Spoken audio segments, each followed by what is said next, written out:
Joe Rogan Podcast. Check it out. The Joe Rogan Experience. Train by day, Joe Rogan Podcast by night, all day.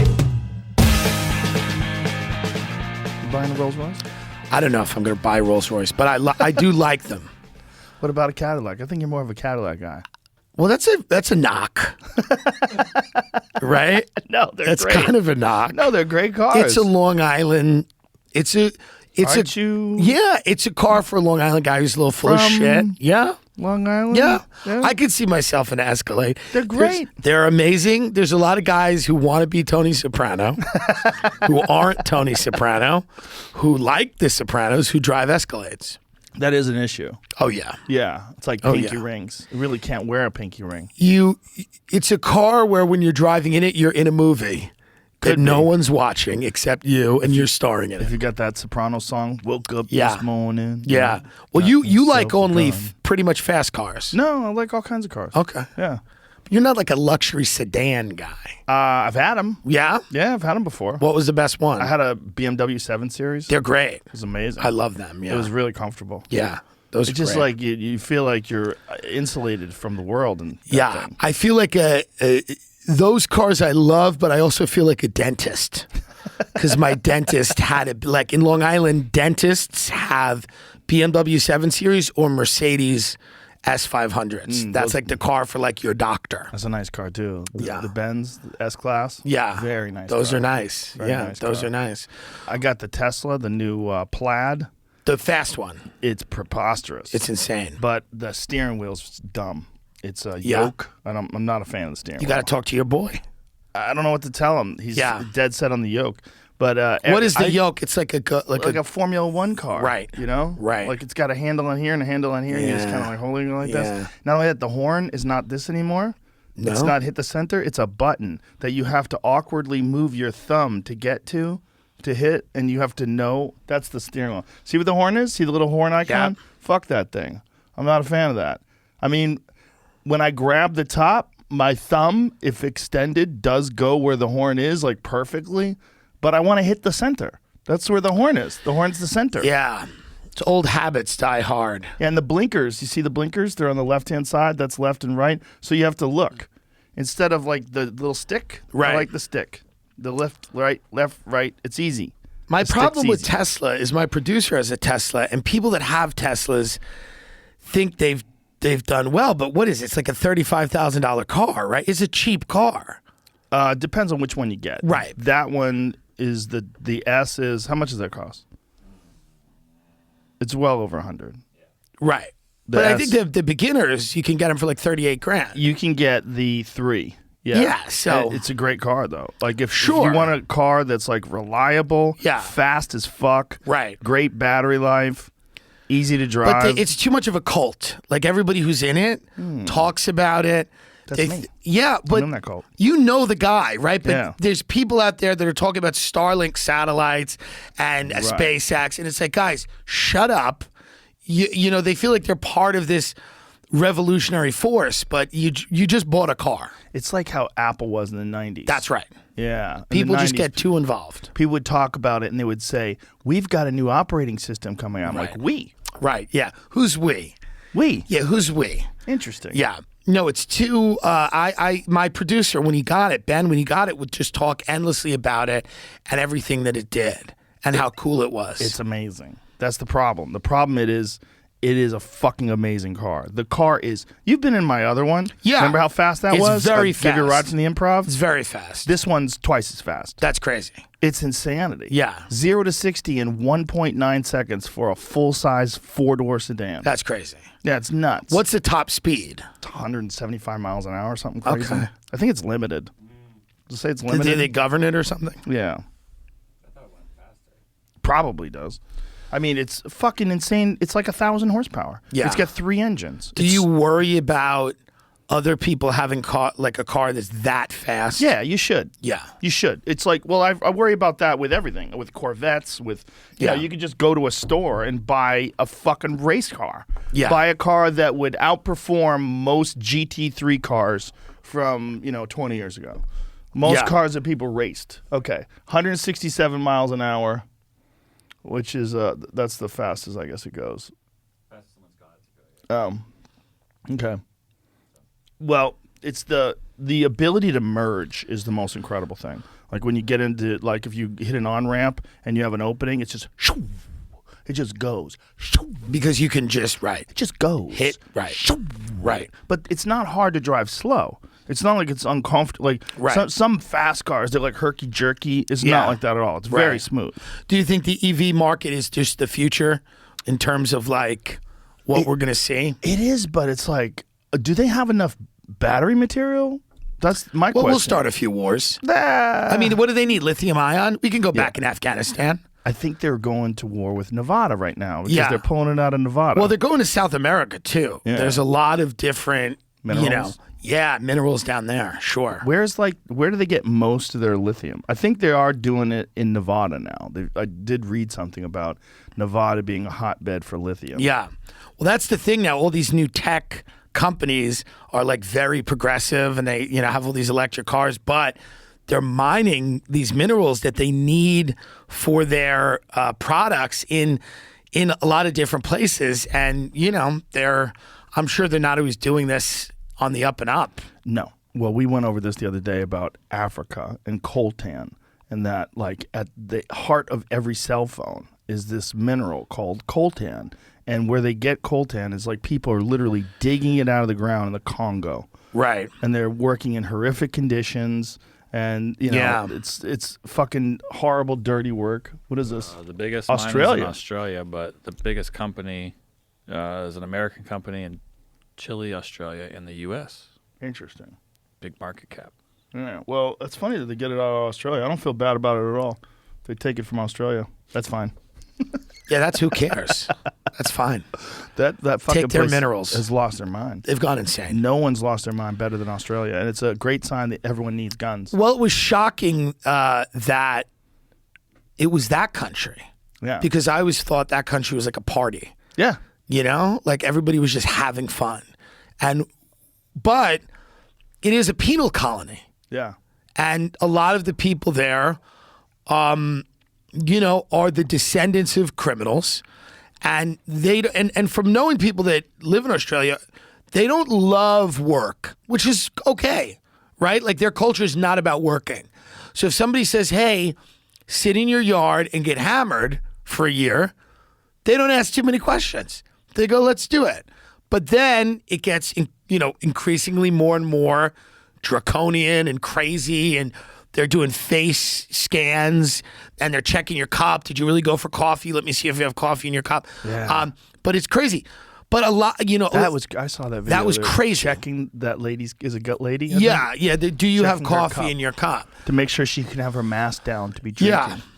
It's insane.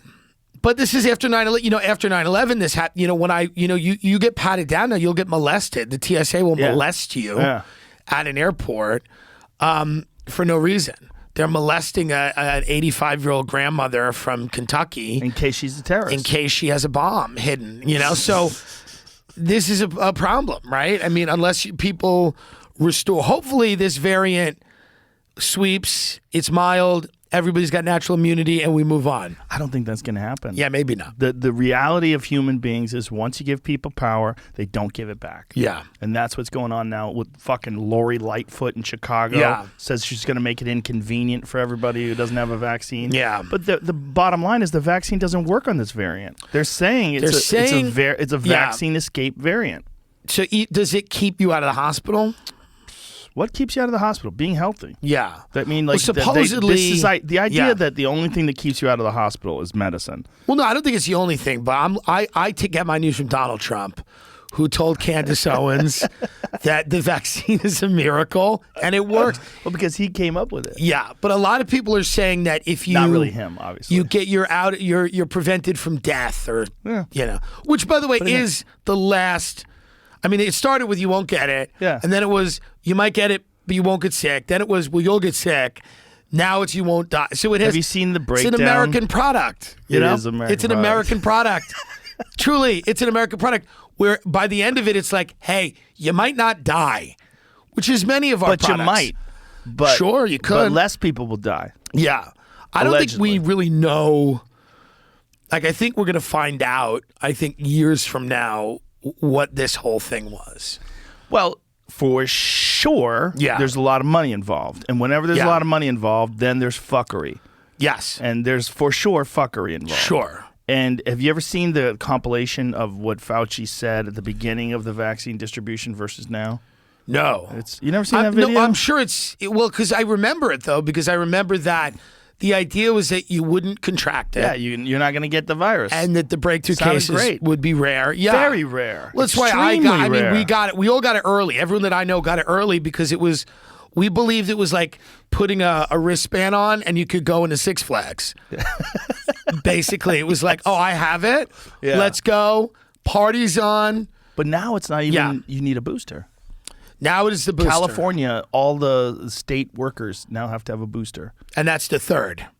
That's the third And shot. Israel's on the fourth. Yes, they're on the fourth. And there's no science about this, by the way. Yeah. There's no data on whether or not the fourth helps you. There's also no data. Well, what does it do? Data, It refreshes the claim is that it refreshes the antibodies. Gives you a little extra boost. Gives you a boost. It's a boost. It's a little boost. I think the term booster should go. It's a bump. It's a bump of cocaine. I think giving someone a boost, there should be more of a medical way to describe it. Yeah. Well, but they are saying that the vast majority of people that are dying are unvaccinated. That seems to be. That's not true. That's what they're saying. Yeah, I don't think that's true anymore. I think it may be that death is very rare no matter what. It depends on what you read. Below a certain When I'm age. saying that's not true, I'm reading a bunch of different stories on people being vaccinated, unvaccinated. Here's a real problem with a lack of treatment. That's a real problem. There's also a real problem in that there's also a lack of health care. checked in. But when you get checked into a hospital, if you already checked in, they no longer will give you monoclonal antibodies. You literally have to get monoclonal antibodies in the emergency room. If you get checked into the hospital, then there's no monoclonal. And you're already too sick. Which doesn't make any sense. It literally makes no sense. Right. I was listening to Peter McCullough, and I don't know if this diminishes his credibility. I bought crack off him in downtown Austin 3 days ago. He's got good crack. Yeah. So but other than that, he was saying that you need to get on an early treatment regimen. I think we're having these weird conversations that are kind of in a box because so many people don't have health care. They're afraid to go to the emergency room. They're afraid to go to a doctor. They don't have the money.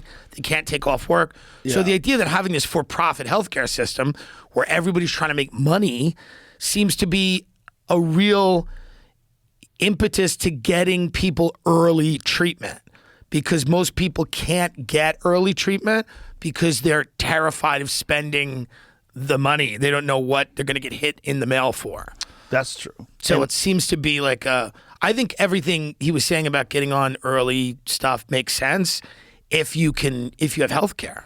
Well, even if you don't have health care, the thing about ivermectin is that it's very inexpensive. Whether or not it actually works as the people that are proponents of it think it does remains to be seen. Did you give it out for Halloween? I gave it to everybody. Okay, because I heard that you were giving it out for Halloween. I got a room full of it in my house. I opened up the room. You're just giving it out to people. I open it. It sounds like angel voices. Yeah, and it's just I feel like you have a DuckTales vat of ivermectin that you swim in every day. Just like, remember DuckTales? They had the coins. Yes. It's just you and ivermectin just doing backstroke in ivermectin. I never thought that was going to be a big deal. I really didn't. Yeah. When I was bringing that up, I was bringing it up because it was a thing that was on a laundry list of stuff I took. It was one of the things. Yeah, it's forever associated. Connected to me.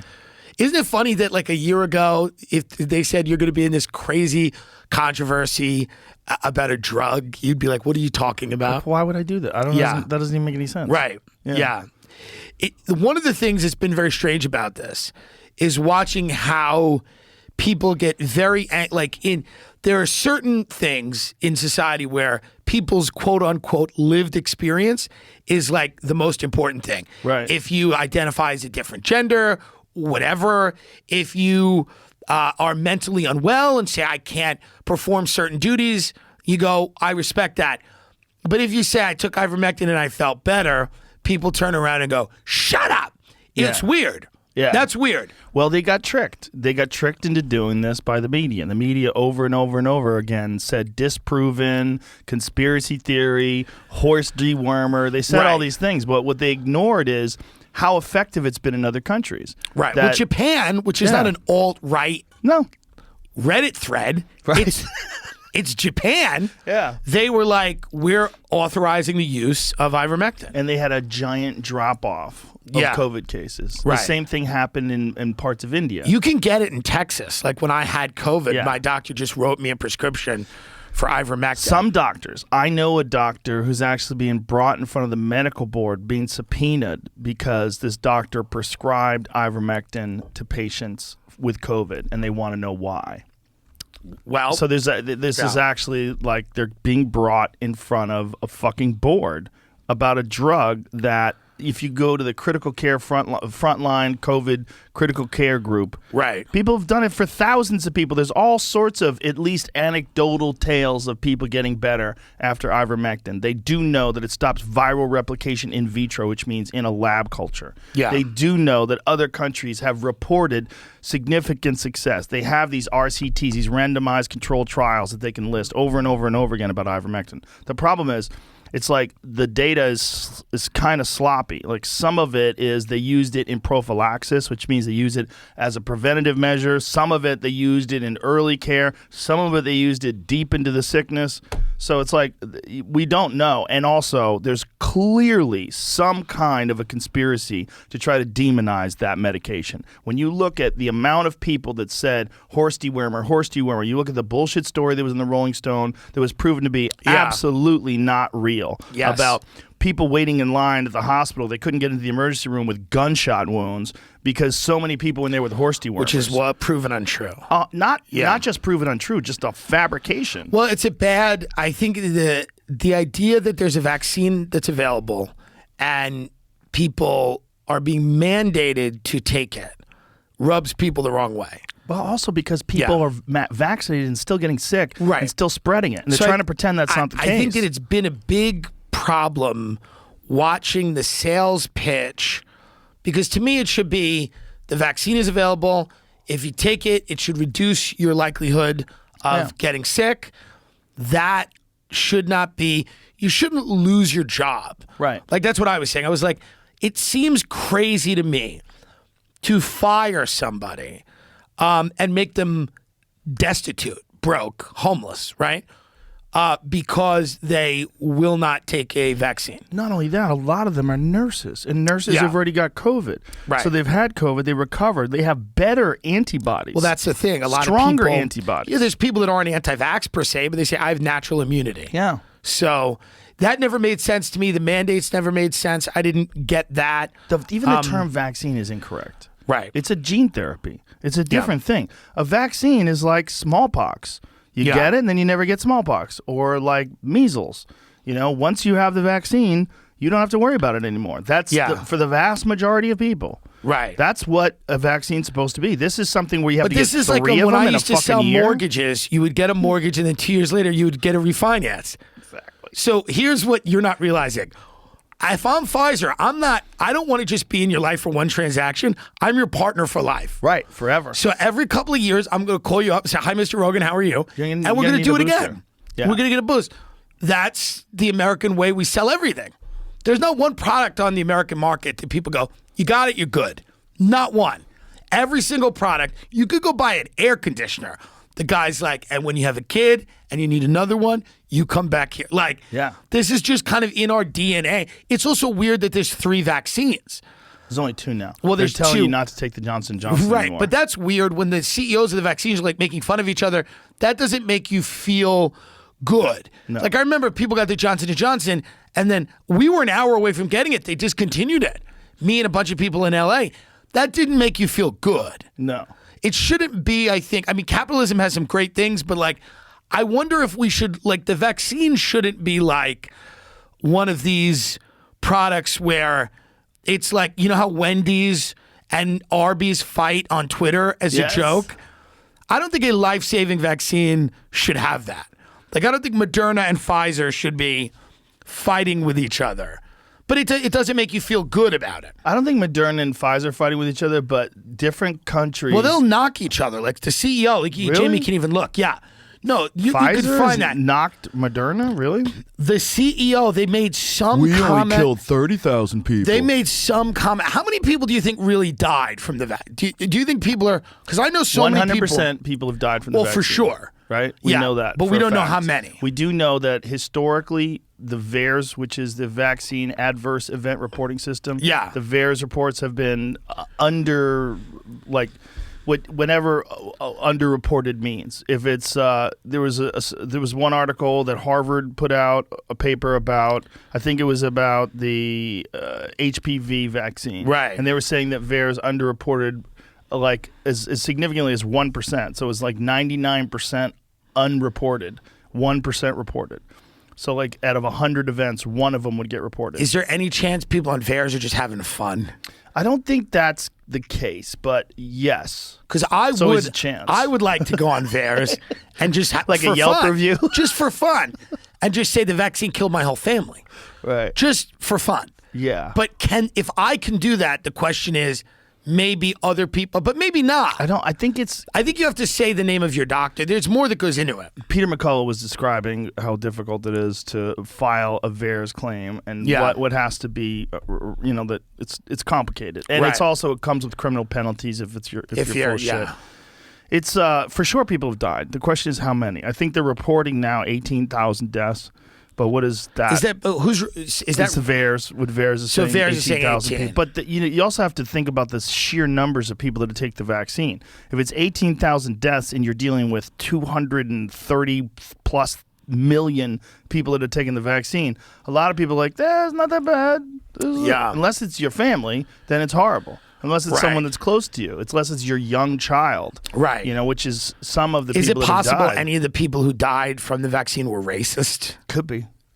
Could be. I'm just trying to look at silver linings. Yeah, you should. You know? You always should. I mean, some of them might have said things that they They shouldn't might have lied said. about their taxes. They Well, might it's not hard- have paid their fair share. It's hard to know, right? It's really difficult to know how many people, because then there's people, and this is embarrassing, who are very anti-vax and die. Yeah. Like all these right-wing radio Not good. guys. Yeah. They're very Those guys anti-vax. always die. Isn't that interesting? And they call it the Herman Cain Award. Is that what they call it? They call it the Herman Cain Award. They're very anti-vax, and then they die. And that's embarrassing, too. So you're like, Yeah. it's hard when you have a stance. It's like you gotta be right. Right. Because that's very embarrassing when these guys are like, fuck the vaccine. I'll never take the vaccine. And then they're in the hospital going, take the vaccine. And then they die. I don't know if that's ever really happened. Oh, That's it's happened a million times. But they say, take the vaccine. Oh, yeah. There's I hear that. I hear that guy, that. Phil Valentine. I hear that. Yeah. But I want recordings. I agree. You know what I'm saying? Like if I was promoting a vaccine, Yeah. I would want to say on his deathbed Yeah. was telling people to take the vaccine. But it makes sense, right? Like if your Oh, whole yeah. thing was don't take it and then you died. Yeah. So that's one of the things where it's like you don't want to be that guy. Well, here's the other thing that drives me crazy is that for so many people that have caught it, they tell you just to go home and Right. come back when your oxygen rate dips below 92. Yeah, that's not good care. That's a lot of what happens, though. Right. There's no treatment for a lot of people. Every Right. doctor treats it a different way in that regard. Yeah. And the ones that aren't, the ones that have got on it early, like Peter McCullough and Dr. Pierre Corey, they prescribed a whole cocktail of things to take, and they had great effect with it. Right. Another thing is that fluvoxamine. Now, Peter Attia was posting something about fluvoxamine. I think it was about fluvoxamine the other day. Like they're trying to stop people from taking fluvoxamine for COVID, which has been proven to be very effective. It's actually an SSRI.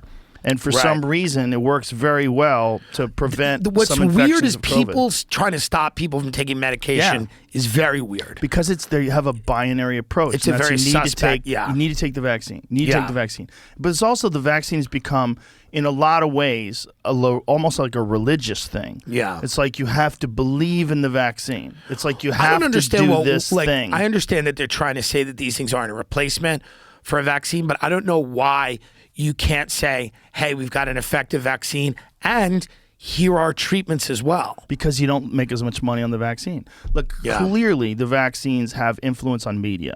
If you watch that video compilation, Yeah. Anderson Cooper, brought to you by Pfizer. Yeah. You've seen that compilation, right? Yes. Where it's show after show after show, brought to Yeah. you by Pfizer. Clearly, that is going to limit their ability to criticize. Right. It's just going to. Right. It's just going to.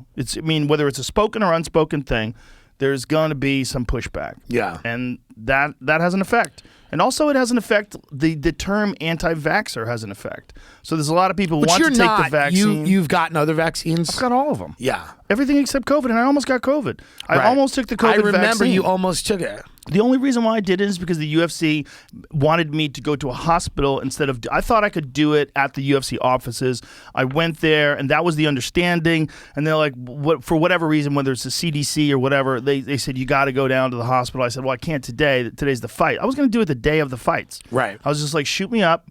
I thought I Yeah. didn't even think of a side effect. I was like, Right. we're gonna be. Nobody even knew side effects were a thing back then. Right. But then they pulled it. But I was supposed to come back within 2 weeks. I said I'll come back in 2 weeks because I'm gonna be back here again. Right. And I go and I'll just come a day early and we'll Right. do it at the hospital. And then they pulled it during that time period, and I was like, what the fuck? And then 2 people I knew had strokes, and then I was like, what is going on? And they had a stroke after they took the vaccine. And that was Johnson & Johnson. Yeah. Yeah, and that's the one that they're telling people to not take now because of rare blood clots. Like, how rare is it that you're Right. telling people not But to did take they get it? COVID? I don't know, but I know 2 people who did get COVID that took the Johnson & Johnson, including Dana White. He got Right. COVID. But even the people that had strokes, they didn't get COVID. They might have got COVID after they got strokes. Right. A lot of people My did. point is that I think a stroke is a small price to pay. Well, it's for a peace of minor, mind. If it's a minor stroke. I think if you have a stroke, you have peace of mind, and you know that you're not going to be sick. I'd rather stroke out in a CVS after getting a vaccine than have to deal with COVID My friend just almost stroked out in a Walgreens. after the vaccine. They shot him up, and then. But I don't know any of the- it's they weird. give you 15 minutes. All my friends are horribly unhealthy. They're all comedians, but none of them have had a stroke. Well, this guy, it took his booster just last week. Yeah. And within 15 minutes, they had to take him to the hospital. His heart started racing and pounding, and he was freaking out, and he couldn't breathe, and he had to lie down, and then they took him off in an ambulance. It was And this is a dude you just... yeah, it's a guy I know from L.A. Yeah. Not good. Not good. Yeah, like there's that thing. They tell you, wait here for 15 minutes in case you die. Yeah. And he almost They told died. my agent that, and he goes, I'd rather die in my Tesla than die in a Walgreens. And he got in his car and left. So Stroked out on the real highway. LA response. is a He goes, I'd rather die on the 101. Fuck you. Listen, it seems to be one of those situations where it's obviously you don't want to stroke out in a CVS. No. But you don't want to be one of these people who didn't take it and then you're in Right. ICU going, I was wrong. Right, but how many of those people could have been saved with monoclonal antibodies? I don't know. How about most of them? Perhaps. I bet a lot of them. Some of them, if you get it early enough. Yeah, but there's people Right? that got it pretty deep in, and they still did really well. Yeah. I knew a guy who got it 14 days in. He was wrecked, and then 14 days in, he finally got a hold of monoclonal antibodies, cleared it right up. Yeah. Within 3 days, he said he was But good it's to go. not working for the new variant. I don't know if that's true. Yeah. Do you think that's true? Well, Ben took it. The monoclonal didn't really affect him. Like for me, for But do Delta, you even I was know, better 2 days later. Listen to that word, Delta. How do you know what variant you got? That was the one that was spreading in the Yeah, summer. me too. But Yeah. but what happened to the first one? It took a vacation? I don't know. It's not around anymore? It's I not don't working know. anymore? Well, that was the one they were talking about. Yeah, but You how know? do we know? This is I what don't know. what's driving me crazy. I have Where they're no like, oh, idea. we're going to pull the monoclonal antibodies because Omicron Yeah. it's not effective for Omicron. What about all the people that don't have Omicron? That have the other Do you one, don't think yeah. that Delta's still around? Sure. Did it stop? Well, It it's just weird quit? that they're pulling it in general. Why would you pull a medication? Dude, I don't buy any of this shit. Yeah. I have seen so much fuckery. I've talked to so many doctors Yeah. that are talking about this. I've seen doctors get removed off of Twitter for suggesting off-label use of medications that have been proven to be effective, at least anecdotally. It's very strange that people are being penalized for prescribing harmless medication. That's literally odd. harmless. That's literally odd. harmless. Or There's- yeah. the best thing you could do is just do nothing. It's either that or do nothing. Yeah. What the It's fuck? That it's doesn't make any strange. sense. It's absolutely strange.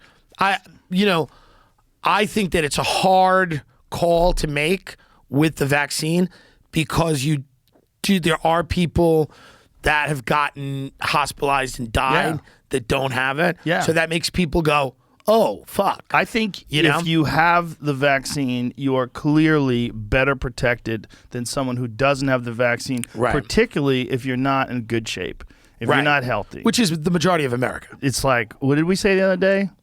The 40% of America is obese? Is that what it was? Oh, it's more. It's much more. Something high like And then the ones that aren't are like a lot of them are pill heads. Yes. Or they're overworked, they're stressed, they're drunks, Yeah.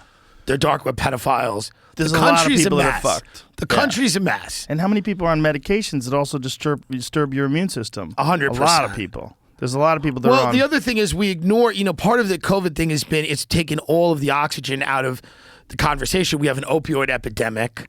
We have all kinds of other health problems too. More people have died from opioids this year Yeah. from 18 to 49 than anything. Yeah. More than 100,000 people, 18 to 49, have died from opioids. Yeah, I mean, from fentanyl in particular. Fentanyl, laced cocaine is a Fucked. huge problem. That's a real epidemic, and you hear a fucking peep about it on CNN. You don't Yeah. hear a goddamn peep. They don't care. They also don't talk about the people that get arrested that work for them that are perverts.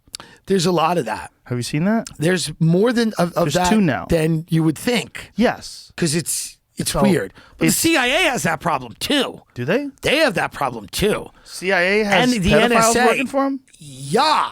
Well, so is it like Yeah. a cop? Is it like a cop who's a drug dealer? It's Like there's you're around it and you can't. You say, "I'm going to try it." I don't know what it is, but there's a major issue at the CIA and the NSA with like some of their contractors and some of the people that work there doing horrible things and getting caught. Where is this? I haven't even seen. I mean, this yet. Jamie can pull it up, but Yeah. this is legit. He's working on it. I mean, these are people that are working within highly sensitive intelligence matters, and you would think that these institutions would know what they're doing. Yeah. And these people are on the dark web, and they're like, I mean, it's crazy. Too much power. People have too much power. People have too much power. I mean, this is what we're seeing over. Look, the fact that people are. Here it is. Secret CIA files say staffers committed sex crimes involving children. Holy shit. Declassified CIA Inspector General reports show a pattern of abuse and a repeated decision by federal prosecutors not to hold agency personnel accountable. odd.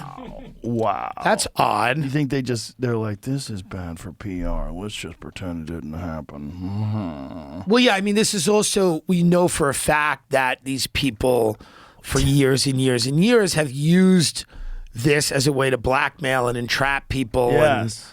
And, you Yeah, know, that's I mean, true. this is Yeah. reality. You know, it's unfortunate. Secretly amassed credible evidence that at least 10 of its employees and contractors committed sexual crimes involving children. Holy shit. Holy Crazy. shit. Oh my God. Look at this. Scroll down. One employee had a sexual contact with a 2-year-old and a 6-year-old girl. He was fired. A second employee purchased 3 sexually explicit videos of young girls filmed by their mothers. He resigned. It's crazy. Third employee. Oh, I don't even want to fucking read this. It's disturbing. Yeah. Yeah. Yeah. Well, listen, we're Nobody's at the perfect. end of an empire. Oh, yeah. This is how it ends. This doesn't turn around. I'm gonna show you how it ends. Yeah. I'm gonna send this And- to Jamie so you see how it ends. I think China will be okay.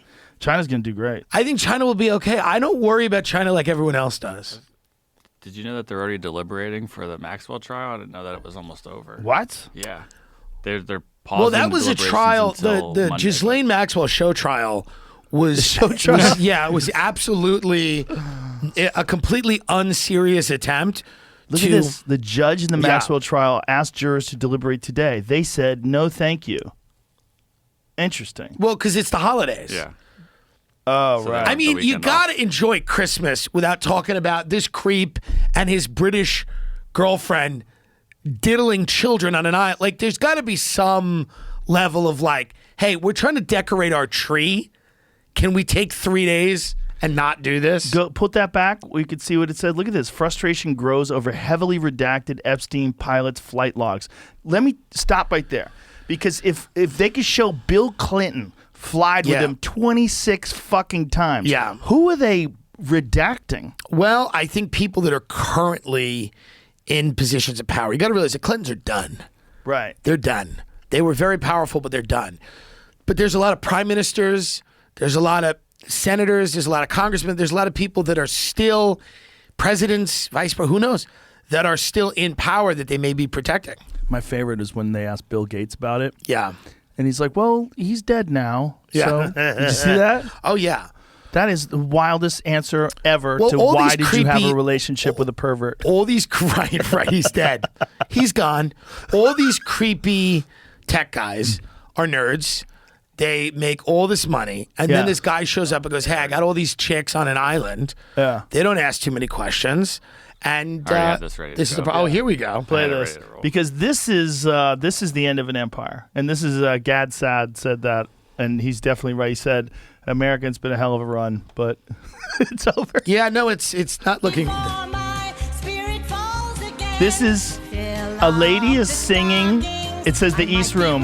The people in the background all have masks on. She doesn't have masks Right. on. Why doesn't she have a mask on either? Right. It doesn't make any. These two old white ladies have no mask. All the people of color and the diversity behind them are masked up. That's true. Yeah, makes no sense. Look, you have it's almost like they picked it on purpose. You have some African Americans, you have a smattering of Asians, you have looks like Latinas. You don't have any white people except the two white people that have no masks on. It's fucking. It's strange. It is a rules for you and not for me video. Look at this. The only people without masks are white people. This is like a secret message they're sending out. Look at this. These old ladies should be nowhere near Yeah. people. Do they not know about the Omicron?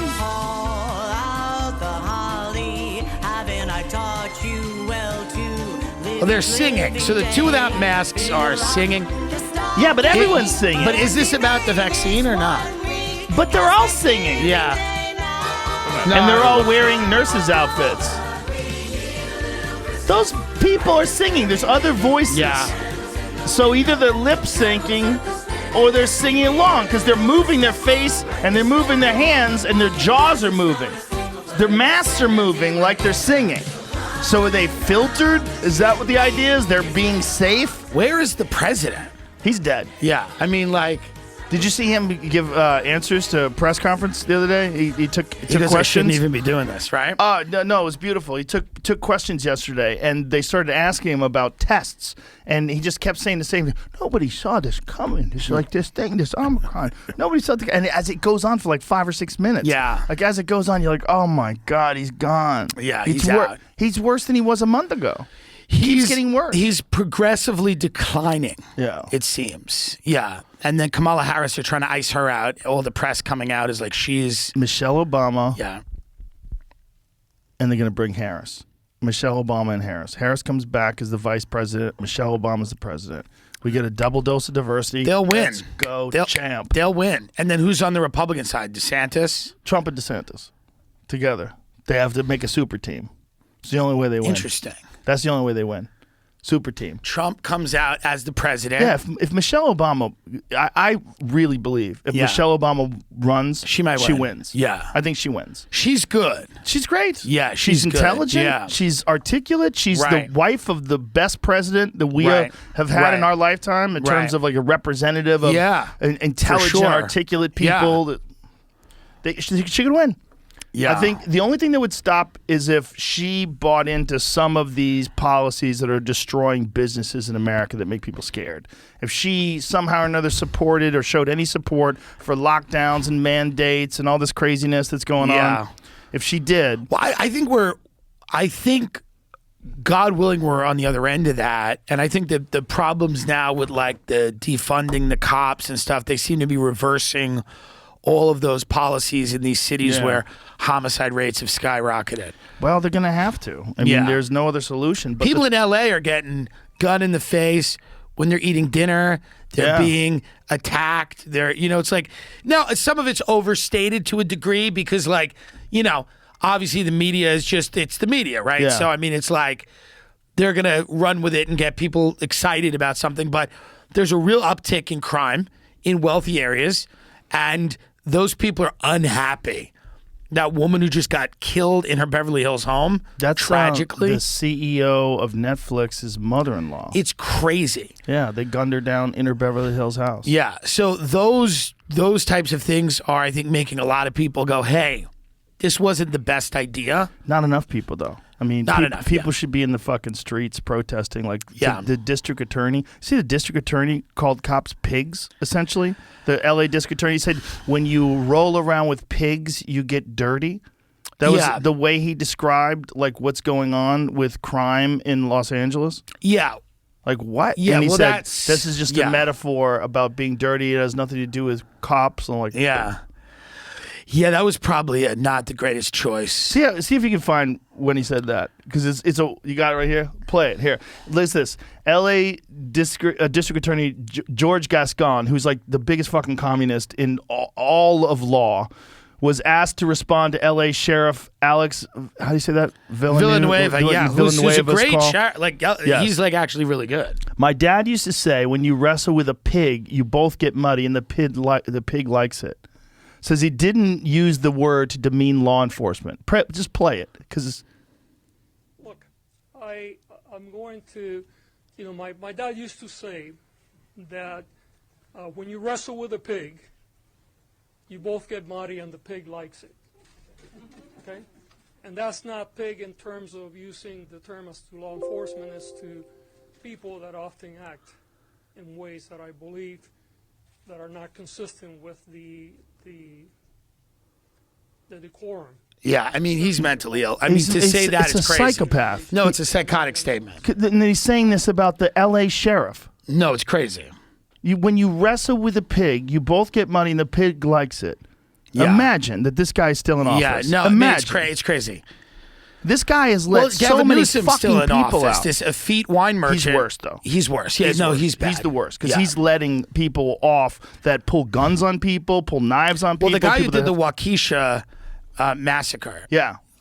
had stabbed his girlfriend, and he was like let out on like I $1,000. thought he tried to run her over, Oh, he tried to run her over with a car. Yeah. Yeah, he tried to run her over with a and car. he was out on $1,000 bail, $1,000 bail. and then he killed 10 people. Then he mowed, which the media, Yeah. talked about it like it was a car. Yeah, it was caused just by the an SUV. Yeah. But he's out on $1,000 bail, ran over the mother of his children, girlfriend, whatever. Yeah. And then came out and killed somebody. So these policies aren't working. No, not even remotely. No. Not even remotely. And, It's a problem. and the thing is, they get funded, and this was explained to me by the governor. Yeah. He was explaining to me how these people get funded, and then they'll fund someone who's even more progressive to challenge that person. Right. And it's almost like someone's trying to destroy these cities. Right. It's like San Francisco. Well, San Francisco just made an about face. Yeah. The mayor of San Francisco just called for an emergency. San Francisco's looking a little better. I was just there. It's starting to look a little better. Well, she called for a state of emergency that's going to allow them to set up treatment centers, to clean up the streets. And with a state of emergency, she could just go in and start doing things. And so Right. she's decided that she's going to put an end to things. And I hope it yeah, makes sense. Austin has issues too. Yeah. But they did make a lot of progress with some of the homeless encampments and things They like did that. with that, but the fucking murder rate's up 178%. Yeah, it's a problem. From last year. They defund the police. This is what happens. Yeah. You can't defund the police. You can't get rid of police. No, it's not a good idea. It's not smart. You should have them. They should be accountable. They should be retrained. Yeah. There should be many things instituted. They should maybe face penalties in civilian courts when they do something. It shouldn't be an internal slap on the wrist. That's how you get the CIA letting the pedophiles off. So they should be subject to the same laws that they enforce. Right. That being said, you get rid of them. You already have in LA, people are hiring private security. So really wealthy areas are now hiring their own private security. So that's the this is what happens when you get rid of public, and by the way, the private security is not going to be better than cops. Right. They're unaccountable. Like, would you ever want, you may be against a war, but there's no argument that like mercenaries, like the Blackwater, whatever they call it now, Z, like Eric Prince's company, there's no argument that they're going to be better than trained soldiers because they're unaccountable. Well, most They of can them do whatever they are want. trained soldiers that then move into Yeah, the but then they're private on sector. then they can do whatever Yeah, they want. That's the whole purpose. It's the whole purpose, right? Yeah. So if you get rid of a public, you're going to have order somehow. If Yeah. you get rid of this public police force, you're just going to have private police forces that are made up of maybe ex-military, ex-intel people, and they're not going to be accountable to anybody. Yeah, none of this is a good idea. And the No. idea that you should get rid of the cops, like, okay, you'd have to go down the line. Like, is there a problem with any crime? So what do you want to do about that? That's no right. cops at all? Yeah. Well, Like- the argument is if we give money to, causes, social justice causes, right? Mental health care, education, early intervention, all those things are valuable and Yeah. valid, but they're not replacing if a guy's trying to kill someone in a house, who are you going to call? What's worse than Yeah. that? Because it actually ramps up crime because the criminals find out that there's no cops out there. That's and right. that the cops are toothless. And so Yeah, they they're ramp emboldened. that's how you get Yeah. all these smash and grabs. Do you see how they put razor wire around the Santa Monica Promenade? Yeah. They put razor wire bales like it's a fucking high security prison to keep people from smash and grabbing because it's been that They have many. it around the Westfield Mall, too, in Century City. Yeah. It's crazy. The decay of Los Angeles right before our eyes over 2 years has been fucking staggering. Well, it's Minnesota, it's Yeah. Los Angeles, it's San Francisco, it's New York has Chicago. problems, it's Chicago, yeah. it's Baltimore. If you look Yeah. at the homicide rates in all these cities, they're all going up.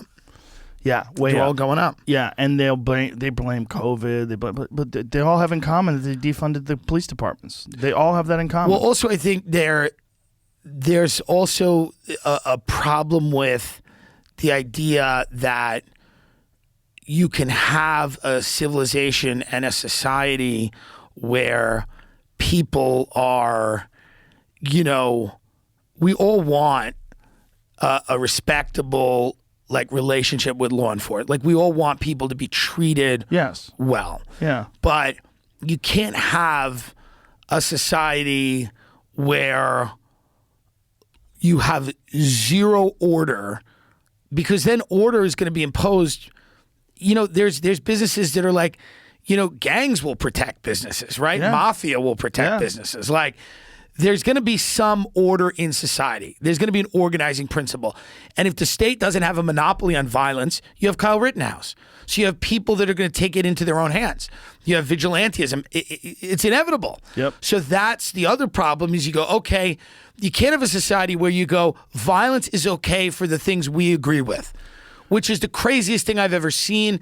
And over the last couple of years, people go, oh, well, if you're on the right side of this political issue, you can throw that brick through a window. Punch a Nazi. Punch a Nazi. Yeah. You get to decide who's a Nazi. Yeah. You get to decide whose property is to be respected and whose isn't. Yeah. So if you get rid of that idea that we should have, that you can't use violence, if you get rid of that idea, you're opening the gates of hell. You are. And the question is this complete total incompetence on the part of the lawmakers and of the politicians and of the people that are orchestrating this? Right. Or is there some manipulation behind the scenes that's designed to make the country fall apart so Yeah. that people fall in line and that they comply easier because they're scared and because it's chaos? Well, it's probably both. I don't know. Right? Maybe. It's probably both. Probably both. Probably Because both. people like China, these foreign entities Yeah. do want America to collapse. Yeah, right? for sure. Why wouldn't you? Yeah. And we also, at this point, the people that are running for things at this point in our decline are crazy. So the people that want to be in Congress now are insane. Yeah. For the look at all the jobs you could get, and you would become a congressman. Right. Like that's why a lot of these lunatics are like, these are the showmen, the crazy people. The guys like, let's all get AR-15s and sit in the living room. Yeah. 2 days after a school shooting. I mean, it's like have a little tact. Is Have that a little- congressman that did that? Is that what it Yeah, is? like Thomas Massey, I think, did Where's it. he from? He did like my tweet because I said he couldn't afford a whole couch. They're sitting on a very tiny couch. He didn't like it? No, he liked it because I said like, you spend all your money on guns, you can't afford a whole couch. They're sitting on this weird did love that? seat. He hit the like button? Yeah, he hit the because they're crazy. They don't care anymore. They're all completely insane. Look at this. So they're on this little love seat because they can't afford a couch because they've spent all their money on artillery. And I said that, and he liked it. He liked my tweet. He's got solid trigger discipline, though. Everybody does. Not one person has their Yeah, finger but on this the is trigger. 2 days after Yeah, they had not a school good. shooting. Not good. Where a 15-year-old heroic kid, this kid Tate Meyer, died. Yeah. Like trying to save. Yeah. You're putting up that photo like, what do you know what Right. it is. But this is the caliber of human being we have now in Congress. And then Everybody from Ilhan Omar to Marjorie Taylor Greene, all of them they act more like comedians. They want attention. They want to get a book deal. None of them seem interested in solving any of the problems. None of them. Yeah, that's a good point. None of them. No, they all want, because by the way, the art of politics is some level of compromise. All of these people just have their brand. Yeah. And they get out, Ilhan Omar, Cory Bush, they're just like, fuck Whitey, fine. On the other side, they're like, let's get the guns. And so they all have their brands, and nobody has any interest in reaching across Cory the aisle. Bush has ever said fuck Whitey? Really? Everything's white supremacy. Yeah. Everything's white supremacy. Every single thing that ever happens that's not good in this country has to do with white supremacy. If she's in traffic, it's white supremacy. It's a completely unserious attempt to build any coalition. How do you build a coalition? By telling people every day, you're white, you have privilege, you didn't work hard for anything you earned, you're the problem, and we have to remake society, and you have to apologize every single day. That turns them and makes them go, you know what? I'm going to go with the guy sitting with the gun. Thanks. I'll go with the guy with the gun on the couch. If these people were serious about even attaining power, but they're not. I think they don't want to get anything done. They don't really care. They just want to be as loud and as, they want to just be as much of the picture as they can be. They want to dominate. They are like comedians in that one thing you'll see with certain comedians is they start to get a little bit of attention doing a certain thing, and then they really leaned into it. They become like hardcore right wing or hardcore left wing. Yeah. Well, I mean, you have Marjorie Taylor Greene and Matt Gaetz and that whole thing, which is the QAnon section of Congress. Okay. Is Matt Gaetz QAnon as well? Probably. Marjorie Taylor Greene is, right? Hardcore. She was like, they make all these allusions to Trump coming back. I mean, they know what they're doing, right? They know exactly what they're doing. And then the other side, you have the squad, and then they know what they're doing. Yeah. So you have these, and then in the vast center is just criminals who are insider trading and selling stock the minute they find out there's a pandemic. Well, Nancy Pelosi, when they asked her about that, we showed the video. They asked her about insider. Should they stop Congress people or members of doing any kind of trading, or trading in individual stocks? She's like, well, no to that. Yeah. They're Americans. It's open market. Yeah, it's an open market. We It's a should free be able to market. participate. Yeah. Well, she's worth $200 million. She's a criminal. Chuck Schumer, all these people. Yeah. Ted Cruz, like all of these guys are not to be taken seriously. They're just not to be taken seriously. They are what we have. They're what we have. No one wants that job. Except crazy people. Well, there's a few that aren't crazy. There's a few interesting people that just want to be leaders. But there's a lot of that needing attention thing, like you're saying. It's totally true. Yeah. What's it, that Kristen Sinema in Arizona? Yeah. Who's the bisexual yoga chick with the green hair. Yeah. And she's just like, listen, I don't know anything about the Build Back Better Act or whatever. I don't know too much about it. I don't think anybody knows about it. Right. But I don't feel like her opposition to it is like principled opposition. She wants attention. She goes, Fox News will hire me in 2 years, and they'll give me $5 million a year instead of sitting in Congress for $250,000. You I'll think go that's get what $5 she's doing? Absolutely. Really? Of course. So she's leaning into that direction because she used to be like way more progressive, right? Of course. And then she's starting to accept money and she goes, to do things. Fuck it. Megyn Kelly's out, I'm in. Yeah. Kristen Sinema's in. I'll get a nice big house in that Olive Garden of she lives in California. It'll look like an Olive Garden. All those houses do in Arizona. And I'll sit there in my pool and I'll broadcast and I'll scream and yell and I'll get all this money. They do look like Olive They Gardens. all do. Yeah, I mean, it's... Why is that? I don't... This is, because the people that live in them like eating there, probably. But this woman is not a serious... This isn't like a serious public servant. I mean, it's laughable. Do you think they start off wanting to be a serious public servant, and once they get in there, they just realize it's horseshit? It's a scam. From the jump. From the jump. She goes, I want to be Jennifer Aniston, but I can't be. What are the avenues in society that are available to me? She goes, I don't want to work at the local office at Geico. What if these people are not qualified to do anything? It wasn't the choice between her own tech company, Goldman Sachs. Do you know what she used to do, Kristen Sinema, before she was didn't she teach yoga? She's like an idiot that babbles about crystals, and she goes, "You know what?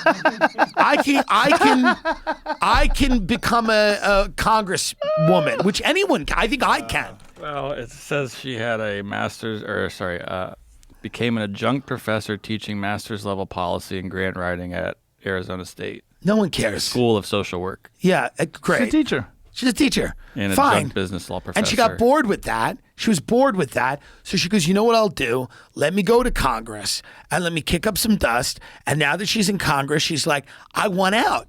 What did they follow her into the bathroom about?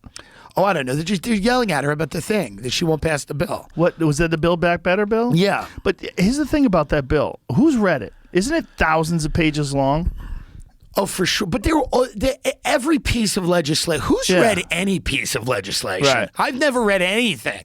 I didn't read the Patriot Act when they said there's 19 new agencies and there's 15 color-coded levels of threat. Like, nobody reads anything. You remember that when they were like, Yeah, it's code it's orange. Yeah. Yeah. I don't know what Build Back Better is. I guess it's like there's a lot of, I think the controversial stuff is the energy stuff.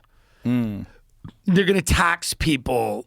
Oh, that's right, for energy expenditure. Consumption taxes Yeah, and so stuff. like if you drive a lot, you have to pay a tax on the amount of miles that you drive. Which the problem with that is that's going to give the government access to your car. Yeah. Because they're going to have to track that. So you're going to have to write down your miles. It hurts. You know, when they did this in New York City, they put congestion taxes on the Ubers. They then raised their prices. People that were relying on that to get to work now, because the subway was not efficient, so you could go, I could trust the subway and then be late at that point. Or you could go, I could get in this Uber pool or whatever. Unfortunately, that affected a lot of people in New York. It was more expensive to take an Uber to work. Yeah. So you had to go back to the bus and subway and hope that it was working. So that's, I think, in the Build Back Better Act, the problem is like, how much can regular people shoulder the burden of climate change? But that's the debate, right? Because if you do nothing, the problem with any have sort a of problem, problem. whether it's Yeah. climate change or anything, is then these industries pop up and offer themselves as a solution. That's right. And then they become like some sort of they become a self-sustaining sort of they become a thing, like a unit.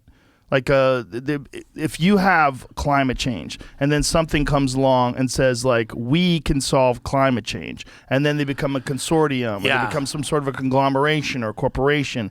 Now you have this thing that is it's got control of it and it's profiting off of climate change, it's just also like we have with yeah. medical problems. we also right? know that the sacrifices that people are asked to make are never evenly distributed in society. Right. So if you come to people and say, hey, we'd like you to drive less, we'd like you to use less energy.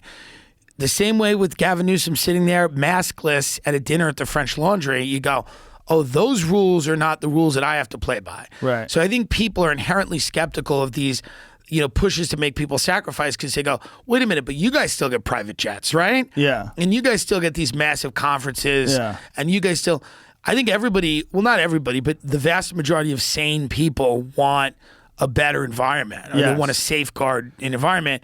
But you got to figure out a way to do it that doesn't bankrupt people, because people that don't have food don't have the luxury of worrying about the environment, because they go, I can't provide for my family. But it does become an industry, and the climate change fighting industry will be an issue, because then you're going to have a bunch of people working for them. You're going to have a bunch of people that have a vested interest in making. And then you're going to have other individual industries that connect themselves to that start to fund it and become a part of it, whether it's electric cars or whatever it is.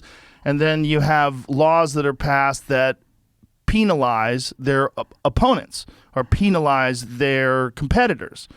There doesn't seem to be an easy solution, because everything becomes an industry. Well, it's also everything becomes an industry. becomes as an soon as industry. well, that's the thing about profit and politics and profit and what the things that we're dealing with in this country in terms of like regulations. When you find out that regulations are passed and that the people who pass the regulations have relationships with businesses that are going to benefit from these regulations, Right. like you got fuckery, Right. And when you have unchecked fuckery, that's called fraud. Yeah. That's a big part of American politics. Yeah. Getting money out of politics is one of the most important things that anybody could ever do, and no one wants to do it. If you could stop special interest groups, stop corporations, stop any people like that, any groups like that from contributing to political campaigns, then people would make decisions based on different things. They would have to get donations from the people, from the individual people. And well, if that's all you got, Bernie Sanders did that. Yeah. And they locked him out.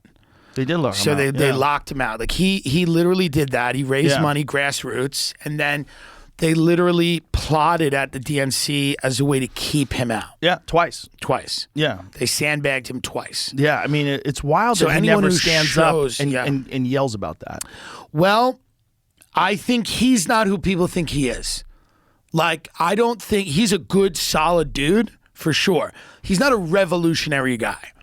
I don't believe he's. If you look at the things like, you know, he accepted a bunch of military-industrial complex jobs in his own state. He, you know, was pretty party line on a lot of things, and he departed from the orthodoxy on a few major things, the Iraq War and stuff, and we all know them. I think he's a principled guy, but I also don't think he. Because if he was a revolutionary guy, he goes, no, fuck it, vote for Trump. Like, he literally says, no, one of the party is rotten and it needs to be completely overhauled. So either don't vote or whatever. But like, he threw his support behind Hillary and then Biden.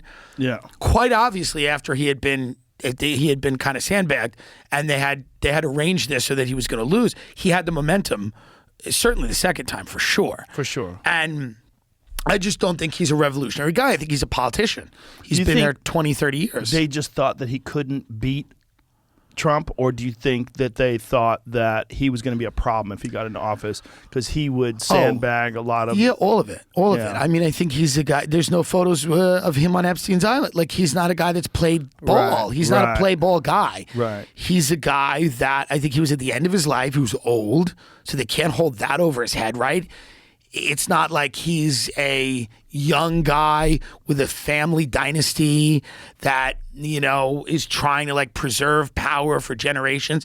He's an old guy that believes in the same things he's believed his entire life. That guy could be very dangerous in the presidency. Do you think that there's another Epstein Island out there right now? 12, better, newer. Yeah, no, the kids go down a slide into a furnace. It's a no. I mean, are you nuts? Of course, there's a better island. But Oh no, Marriott Bonvoy, whatever company that is now. They own What's that? every hotel in America. The Marriott Bonvoy, you know, they're dumb. Marriott owns everything. Go to any hotel now; it's just owned by Marriott. Really? They've taken over. They're building new islands every day for billionaire pedophiles. Absolutely. I think it says it on their website. They're quite proud of it. But like these freaks don't stop being freaks. So do they Oh, go no. cold turkey? No, Like, well, here's the deal. The blackmail now is online. They don't have to do the honeypots anymore. They can blackmail people online. They can just download porn on your computer. You can do all kinds of they stuff. can do things For to your sure. computer, like put porn For on your sure. computer. And they know what you're into now because they can just hack everything. That being said, yeah, freaks are not going to stop being freaks, and illicit streams of money, which the whole Epstein story was about that. People forget about that. It's also about illicit streams of capital and where they go. Epstein was like really good at hiding money for guys like Les Wexner, who's, you know, we never speak about, and all of these other billionaires. He was really good at that. That was what he was good at. And this money could come from drug running, money that is, you know, being sheltered from taxes, whatever. And Was he good at that, though? oh yeah, he was pretty good at it. Because Yeah. Weinstein says that he doesn't know what the fuck he's doing. And when it comes to capital and when it comes to finances, Weinstein said he was a fraud. He said when he met him, it was very clear right away this guy didn't know anything. I will withhold comment because I don't want anyone to have a breakdown. You mean Weinstein? Yeah, I don't think Epstein was. Listen, Epstein was good enough to get into the circles that he got into, and I'm sure he knew a little bit about what was going on. Because I love Eric, but people say the same thing about Eric in his field, right? I don't think they say it about his field. They say it about his theory of everything. Whatever, people say Yeah. it. So anyone can say anything about anyone. Yes, So what that's I'm true. here to defend is Jeffrey Epstein's good name. And his. I'm not going to let the Weinsteins trample on Jeffrey Epstein. Okay. Supposedly, Eric was going to get called to testify in his trial, but that's not true. That was a rumor on Twitter. Was that? Yeah, but I think it was just fake. Well, I mean, if he knew something, that could help. But the trial, the Ghislaine Maxwell trial, is weird because it's a federal trial. So like you don't get the transcripts, you don't get to see it. You get sketchies, the weird drawings. They have no interest in uncovering what was happening outside of this very small look, right? Like this very tightly conceived picture of Jeffrey and Ghislaine, but they've controlled it very well. They've controlled it very well, and they're also like, well, why? You know, they're not really looking at it from 30,000 feet and going, okay, why was this happening with impunity forever? And how did they have all of these contacts? And everyone knows it was an intel operation. Yeah. Every right person now in a New York knows. court. What's that? It's auto-played video. I didn't mean for that. Everyone knows that, and the looking job at of the media is to steer it away from Just that. seeing what they're saying. Closing arguments. Let's hear what she has to say. But it's CNN, so they're probably lying. Right. Well, I just was saying, you got to get information from all sources. Has more. First up is the prosecution. They will try to tie together the testimony of the 24 witnesses that they called at the trial.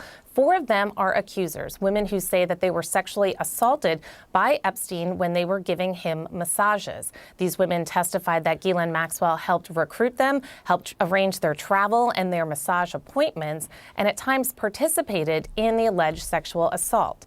Then Maxwell's attorneys will have a turn to address the jury. They say that she has been scapegoated, that the only reason why she is on trial is because Jeffrey Epstein isn't. He died by suicide while awaiting trial. They're also expected to attack the credibility of these accusers, saying that they were motivated by money and that their memory of these events that took place more than 20 years ago is faulty. Maxwell faces 6 charges and as much as 70 years in prison if convicted of all counts. Yeah. I mean, she's going to be sacrificed or she's going to get out, but they're never going. They'll never let her out. I don't think she's getting out. They'll never. They're never going to talk about the role that this played in how the world is run, which people don't want to talk about, right? The idea that you have all of these powerful people in all of these different arenas, tech, the government, and finance. All of these people are quite guilty or seemingly very guilty of these nefarious activities. They were being blackmailed. They were being filmed. And, well, does that have an impact on how the world is run? And nobody wants to have that conversation, but it very clearly does, right? Who are the people that hold those videotapes? And what do they want out of the people that were videotaped? Right. And that's a real question. Are there really videotapes? Is that real? There have to be. You think so? Well, there's video equipment. What the hell's the point? You think he Maybe was just they want to make a movie? Yeah, he's a collecting. He's a camera collector. No, this I believe this entire thing, and it's not that I believe. It's that it's well researched. This is very much the family business for the Maxwell family. They're an intelligence family. Dad was a super spy for the Mossad. He had a media empire. He was a conglomerate in the UK. Her sisters are very deep in tech. And, you know, she ran the pedo ring. This was an intel family. It's wild. That was the family business. Entrench, get into governments, get in with powerful people. They call them access agents. You're an access. You provide me access to Bill Clinton. Well, Clinton likes women. And on the younger side, okay, we can get access to him. So by doing what they're doing and getting all this information, the problem is it destroys the idea that we're living in this society where people have a debate.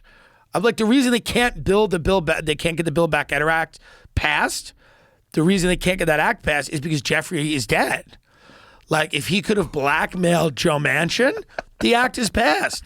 So truly, you know, this is the type of governing. Do you think that's how it was used? Absolutely. So you think it was used by people to get whatever they were trying to get passed through? Absolutely. And whatever regulations dropped? I think if you're a billionaire and you have a installed. corporation and you have interests, do you want some, you know, senator or congressman from a small, tiny state getting in the way of your ability to make money? No. So what do? You got to leverage. You got to use leverage to get them to do what you want them to do. But then if that's the case, what about the scientists? Well, he was a freak. That's the other thing. Epstein, well, it was very odd. A lot of the scientists were very brilliant, top of their field guys. He was curious about like seeding, starting a new human race. I mean, Epstein wanted to like, start a new race of people. I mean, it was crazy. What are you talking about? No, this is well documented. A new race of people? He wanted to like seed the planet with his like offspring. What? He was nuts. Did he have children? He was an eccentric. He did not have children. So he was like just one of those guys he was an that eccentric, talks but also about like working out but never does? That's right. So but guys like Bill Gates and these guys, they're also obviously everything now is tech. Everything is tech. Every company to some degree is a tech company. So Epstein cozying up with tech people, you see when the blackmail operation goes from nuts and bolts, honeypot to, the future of this will very much be tech. And that's why you see him cozying up with all of those tech people. It's not an accident. Look at this. Yeah. Jeffrey Epstein hoped to seed human race with his DNA. But how do you know this isn't just one of those stories that they write about him after he's dead or while he's arrested because they want to smear him? I guess he's still alive at this point, I think. Yeah, or while he's arrested, like I said. Yeah. I mean, I think it's a conceivable thing that he'd want to do. Yeah. He's an eccentric guy around very interesting, intelligent people, and I'm sure this comes up. I just think the scientist aspect is very strange because there was a lot of them. There was a lot of like top flight scientists. And I'm wondering if he tried to compromise them so that he could get them to distort data. Yeah. You know what I'm saying? Or get them to like if you had a government agency that was an intelligence agency and they wanted to get something passed and you had access to all these scientists, you could compromise the scientists and then say, look, you don't have to include that part. How about you stand up for this and come up with a reason why this is a good idea? 100%. I think it always worked like that. I think by getting, and by the way, after his conviction for whatever he got convicted for, and he served time, in like Club Fed down there. Even a dinner with somebody was compromising them because you're now with this guy. Right. You didn't want that to be out in the open. So I think his job was to basically get as much information as he could and get as much leverage as he could. Now, for who? That's the question. Yeah, that is a question. It's just wild how many people hung out with him after he had got arrested and then prosecuted and then convicted of being a pedophile. Well, you made that good point about Roman Polanski. A lot of people went out and defended Roman Polanski and said, hey, he's a great director. And I'm sure they were like, Jeffrey got a massage from a girl. Well, because you could hear it secondhand. Rich people, like secondhand, will be like, yeah, he got a massage from a girl. Turns out she was underage. That's probably what was said, right? I mean, and also they know, but nobody in that world wants to get too down the rabbit hole because they all know that people die. That's the other thing. People disappear. And so when you're around these weird people that have all these intelligence connections that are all over the world and their friends are presidents and kings and queens and prime minister, if you get an invitation, a lot of times you take it. Well, the way we do it here is so much less dangerous to folks like that than the way they do it in China. Right. So, which is why China will win. China is, they're ruthless. They're so ruthless that they got Amazon. Shout out to China. Shout out to China. They got Amazon to take down everything except 5-star reviews of Xi Jinping's new book. Have you seen that? No, but that's amazing. Pull that up. But I bet it's a good book. And that is how you say it, right? Xi Jinping? Yes. And fuck the people that are slandering that because I bet it is a good book. You think it's a 5-star book or a 4.5-star book? I bet it's a 5-star book. Yeah. And if China wants to compete with Patreon, they can DM me. I'll be the first show on China's new streaming service. You just can't criticize China ever. Who would want to criticize China? Like John Cena. I love it. I had a friend there that moved there to teach English, and it's great.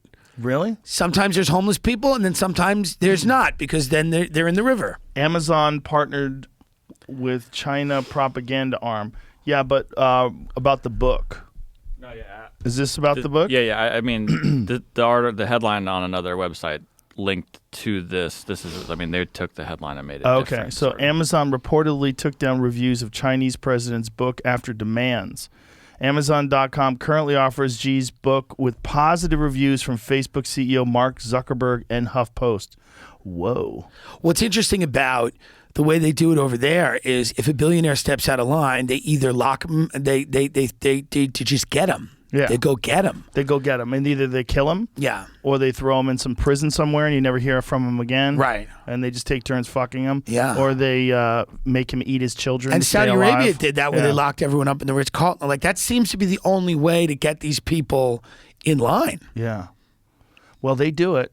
They do it over in China in a very ruthless way. And they almost did it with Jack Ma, right? They made him disappear for a few months. Yeah. And then he came back. He was, Well, they have one ruling family. And they're like, we are the law. And even though you have a lot of money, you can't displease us. Yeah. Yeah. It's pretty wild. It is pretty wild. But when you run a country like that, you go, how do you beat them?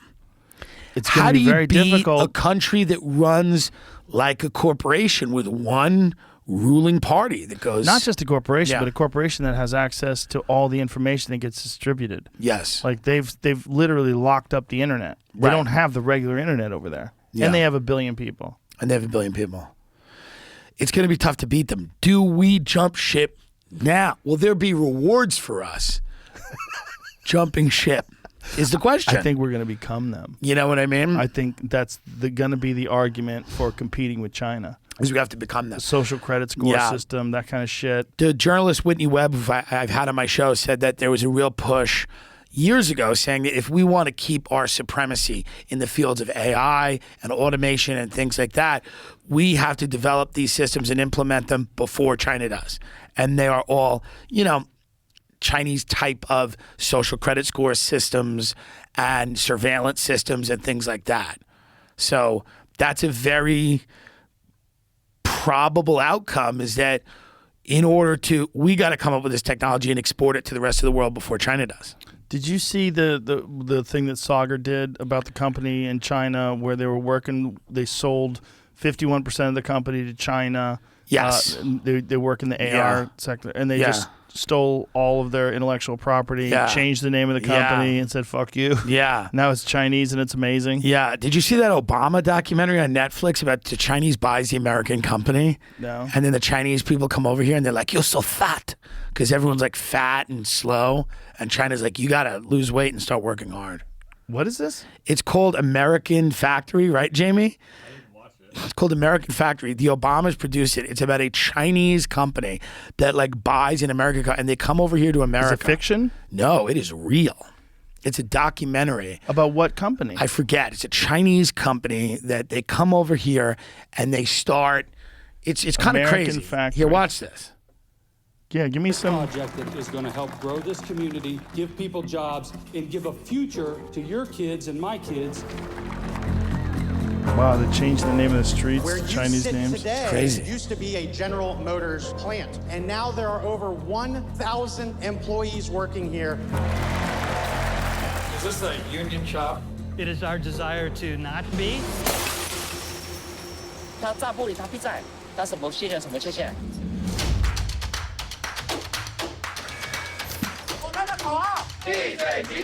What's our slogan? To stand still is to move back. We hope someday to get this good. 他动作不要慢，一直掉，一直掉。 One of the most fascinating American documentaries released this decade. There have been 11 complaints filed. Some workers claim unsafe working conditions and unfair treatment. Doing the same thing over and over again, that wears on your body and your soul. 压力是很大，确实是说白 It 了。 says we're under enormous pressure 在这个地 here. 方， They told me that they had to be here 2 years, away from their family, no extra pay. I've ate at their house, they've ate at my home. We've just bonded. 很佩服美国呢，还能上 I 班 really 嘛 admire 不要 Americans 像 that can work 2我们现在那 jobs. 样子去 I thought they 为了生活 didn't have to 失去 make 很 any 多东西 sacrifices. So this is, what company is this that this is documenting? It seems like it's an auto company, right? When a Chinese billionaire, here, go down, Jamie. It says when a Chinese billionaire reopens a factory and hires 2,000 blue-collar Americans, early days of hope and optimism give way to setbacks as high-tech China clashes with working-class America. So what's weird is that we have the American billionaires not. You have a Chinese billionaire coming in and reopening a factory in America and hiring Americans. Yeah, I thought it was in Ohio. Yeah. I've heard of this plant. So, I mean, good luck, everybody. Jesus Christ.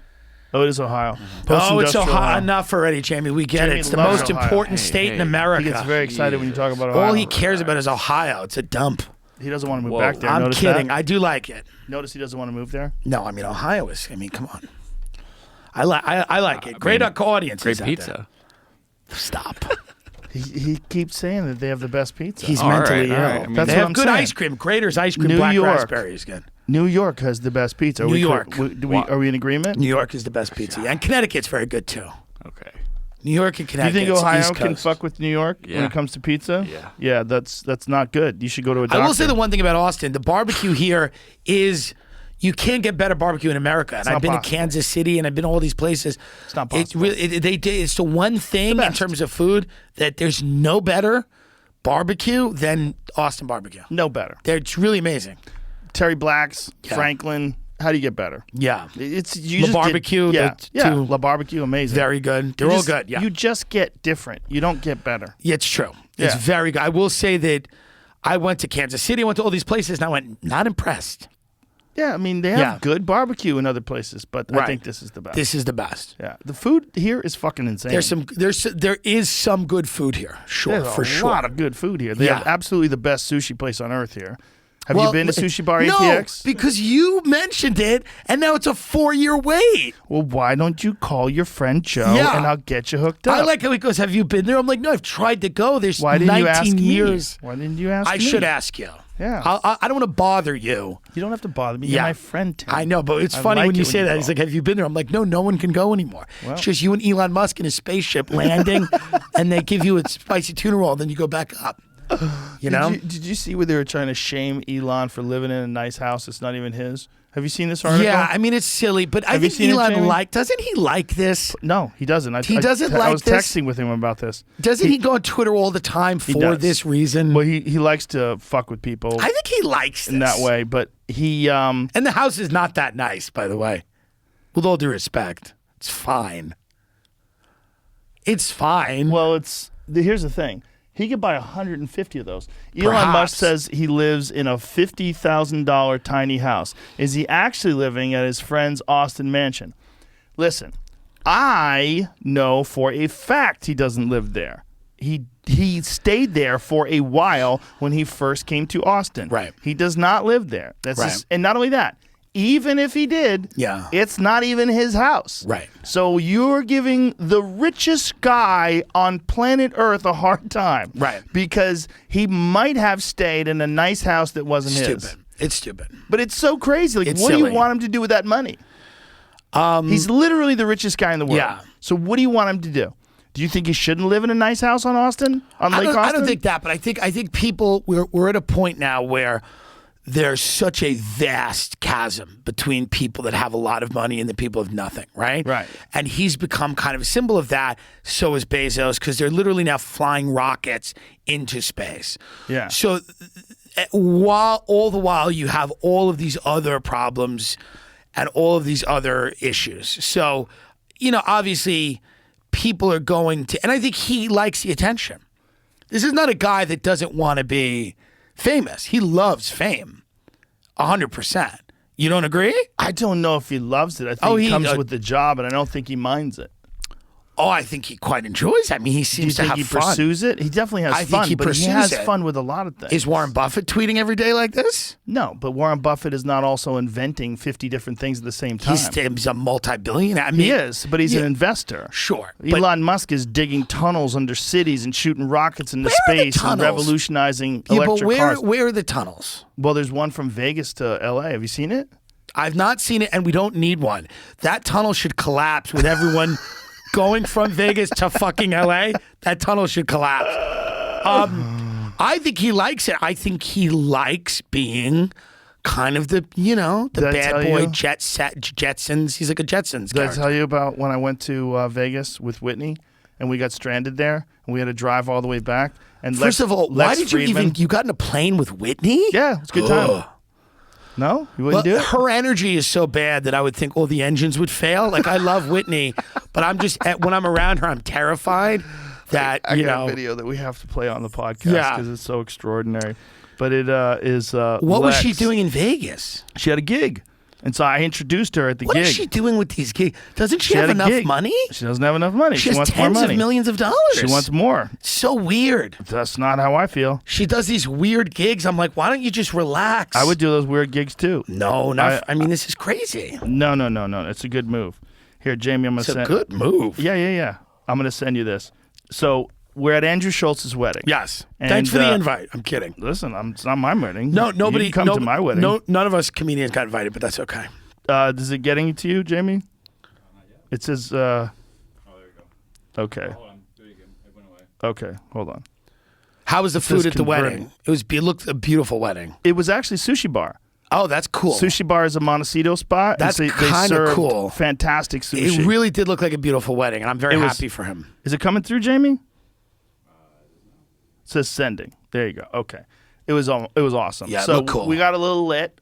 You know, me and the wife and Lex Friedman and Whitney. And we decided to fly. So Lex Friedman decided to not eat for 30 hours and drink bottles of whiskey. What is his He thing? was so blasted. So at the end of the night, we wind up, before you play this, at the end of the night, we wind up stranded in Vegas. Right. Because Whitney got a private jet to get there. Yeah. And then once they got her to the thing, they're like, get the fuck out of here. She did the gig. And then there's supposed to be a jet home. We got to the airport. They're like, "There's no one here. There's no crew." She tried to blame it on vaccine mandates.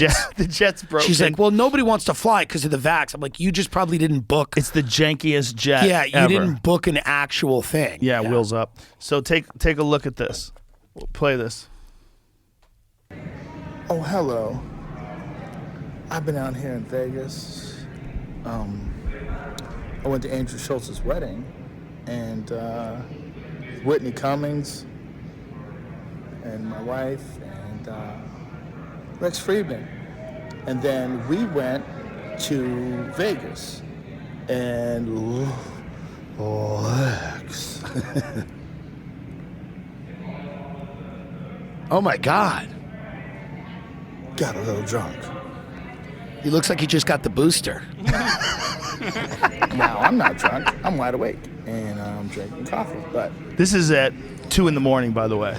So now, what did you guys do if you can't get back in We the had to plane? get a drive. We get someone to drive us back. To L.A.? Yes. 4 hours? 4 hours. In like an Escalade or something? Yeah, SUV. Suburban, yeah. 4 hours. That's crazy. That was the only way to get back. Crazy. Yeah, they were like, we can't get you any flights, and the airport was closed because it was after midnight, so there's no flights back. They don't fly out of Vegas late at night. They're like, fuck you, stay and lose money. So you just stay. Yeah.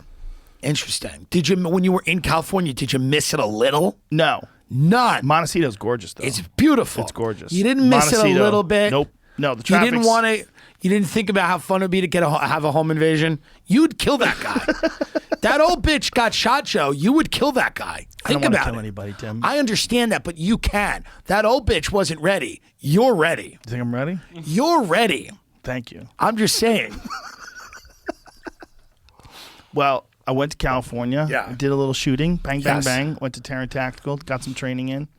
Did you go to Felix? Went to Felix. I know you go to Yes, Felix. I Yeah, it's did. very good. Oh, my God. It's good. You want to see pictures? Yes. I'll show pictures. It's great. The food is fucking fantastic. Get him to open something here. He's actually thinking about it because they keep fucking with him. They Yeah. keep and you know the mandates are out of control. Well, it's also, this is probably a good city where people should open. They could open a restaurant here because there's definitely room.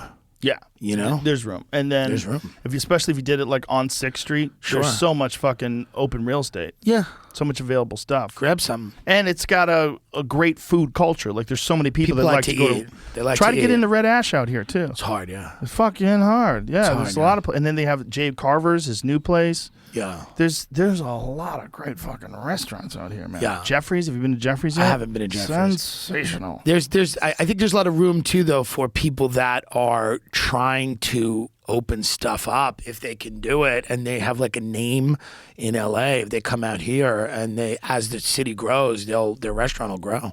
Yes. Yeah, I think so for sure. It's sure. Just this place is booming and it's just begun. Well, this is Miami. What's interesting is that Austin and Miami became these pandemic destinations that are actually now, you have a huge tech influx to Austin. Goldman Sachs is moving their wealth management division down to Miami. Kathy Wood's ARK Investments moved down to St. Petersburg, Florida. Like New York and LA, which listen, I was always of the mind that those cities would always be the two big cities. I think we all were. But I think that now you are starting, I don't know what that will result in, but you are seeing a lot of people leave those cities. Well, don't you think a lot of it has to do with taxes? It doesn't make sense financially to stay in those cities. Because you used to get a tax incentive. Like they used to get, even though the state taxes were high, you used to be able to take that state tax off of your federal tax. Yeah, for sure. You can't do that anymore. And that was something that was changed by Trump, apparently. Yeah. What is that? You would know better I think than it's I would. coming back where you're going to be able to do that, but I think it's twofold, right? I think it's taxes. I also think quality of life right now, whether no matter how much into the crypto stuff you are or not, it's a massive disruption, right? Like blockchain technology is massive disruption. Yeah. And a lot of the people that are into it are like, why am I going to live with this brand new technology that's revolutionizing and has the potential to revolutionize stuff? Why am I going to live in the same city? Why am I going to live in the same old city? Why not be part of a city? And you're never going to impact New York. You're not going to impact LA. But a lot of people are going, I want to be part of a city and help that city grow and really have an outsized influence in that part of the world. You can definitely do that here. You can do it here. You can do it. A lot of crypto people moving to Miami. Some of them are in Puerto Rico. Yeah. Yeah. Yeah, the Puerto Rican thing is interesting. 4% taxes. Gordon Ryan was explaining it to me last night. The Paul brothers. Yeah, and then the Paul brothers are doing that. Yeah. They spend 50% of their time in the States, 50% of their time there. Yeah, capital gains taxes, you don't have to pay it all. Yeah. Yeah. I think if the taxes in LA went to things that made sense, people wouldn't have a problem. I wouldn't have a problem with it. The problem is that you can't collect record taxes from people and then have every measurable standard of life get worse. A lot worse. That can't happen. Yeah, it can happen. And the thing about Austin that I've loved more than anything is the people are more relaxed and friendly here. Is that true? 100%. Who was mean to you in LA? They're just weird. I would They're see tense. people around you and you were always treated like a god. This is my one thing you say that. You're like, people are friendlier in Texas. I've never seen anyone be anything but very happy to see you in LA. It's not like people... Yeah, but it's not like I don't know that people aren't nice. Like I see the way they talk to other people. Sure. I see the way they talk to me if they don't know who I am. Yeah. The people here are friendly, but I think people everywhere are kind of friendly, right? You think so? I think they're tense in LA. I think there's too much traffic and too many people. Yeah, but the traffic's coming here. I mean, you got to be careful what you wish It's a for. joke. It's going to not be a It's joke. a joke. It'll not be a joke soon. It's a joke. Keep telling everyone how great I it is. leave here at 5 o'clock all the time. It's like, la-di-da, I'm home in 10 minutes. Sure. It ain't shit. Sure, but I think that, you were treated nicely in LA. People liked you in LA. Do you think that people are nicer here? It's hard to know. I think people are sweet everywhere, and then people suck everywhere. I don't think there's a real... I've never noticed a huge difference between the way people act. I think people in New York want things very quick, but they're not dicks. They just want things very quick. Cali's a little more laid back. I don't think that... the man on 6th Street who stabbed me last week was very sweet. The guy who ran up to me and just... still on 6th Street. You got to keep walking. Yeah. But I mean, listen, there's tremendous potential in the city. The city has some issues like everything else. Yeah. But there's some issues. There's issues whenever you get giant groups of people together. That's right. But I think there's less issues when you get 1 million versus when you get 20 million. Well, you're gonna have more than 1 million here soon. You get like 400 something people moving here every day. Is that true? 400? Yeah. Where are they going? I don't know. Not your neighborhood. No. I tried to tell Tony Hitchcock to buy a house, and he's like, I don't know. I don't know if I should spend this kind of money. I go, it'll be worth more money in the future. I'm like, okay, just be poor forever. Yeah. Figure it out. Come on, man. You got money. Yeah. He should buy something. Buy a fucking house. Yeah. Just get this nice house. He's like, I don't know if I can go for it. I'm like, fucking go for it. What do you do? Want to rent forever? Yeah. Come on. Interesting. Like, if all these people are moving here, then it's a good investment. It's a nice house. For sure. I think that owning an estate that is Texas or Florida is great. Yeah, Texas or Florida. A lot of people are moving to Florida too. Yeah. Maybe even more people are moving to Florida, I think, than here. I think it's good to have a spot in those two places. Yeah. Yeah. You know? And listen, I love New York and LA too, and hopefully they get their act together. And you've been touring everywhere, right? I've been everywhere. The stark difference between some cities, it's so strange. Yeah. You go to some cities and everybody's in a frothy panic, and you go to other cities, it's like the world is completely I think normal. now we're in like a malaise where people are like, they don't know what's going on. They have like the mask is hanging off. Like what I've seen now is it's like much more, it's not as starkly different as it was before. Like it was very stark for a while. You'd go to Nashville and San Francisco, and Nashville's like, woo! And San Francisco's like, ah! Now I feel like it's kind of a malaise where everybody's like, hey man, what the hell? Like people are kind of starting to just enter into this broken spirit. People now just have a broken spirit everywhere. You just did San Francisco, right? You I did the I Masonic? loved it, yeah. What was it like hanging out in the city? It's fine. Did they have vaccine mandates for food and everything for restaurants? Yes. Yeah. They made me show my thing when I had a quesadilla. It's funny, but it was, no, I mean, supposedly the crime there is going up. I'm sure it is. I didn't see any of it. Like, we were in the cash show, the Tenderloin. We were just driving around looking after the show for what was open. We ended up at a great Chinese food spot there. But did you have to show a vaccine card to eat there? No, we ate it in a hotel. We just grabbed it and left. It was late, but I didn't feel unsafe there. But I'm sure that in certain areas you would feel unsafe. So it didn't feel any different than normal San Francisco to you? Not really. Like I could see where the issues are. I think LA has felt the most different when it was like, because LA's so big and you have to drive. So if you have a friend somewhere else, you got to drive 30 minutes. And in that 30 minutes, you can see a massive display of problems in LA. That's, I think, the difference. San Fran's a small city. Yeah. So there's problems. But LA, like, you're like, okay, get in your car.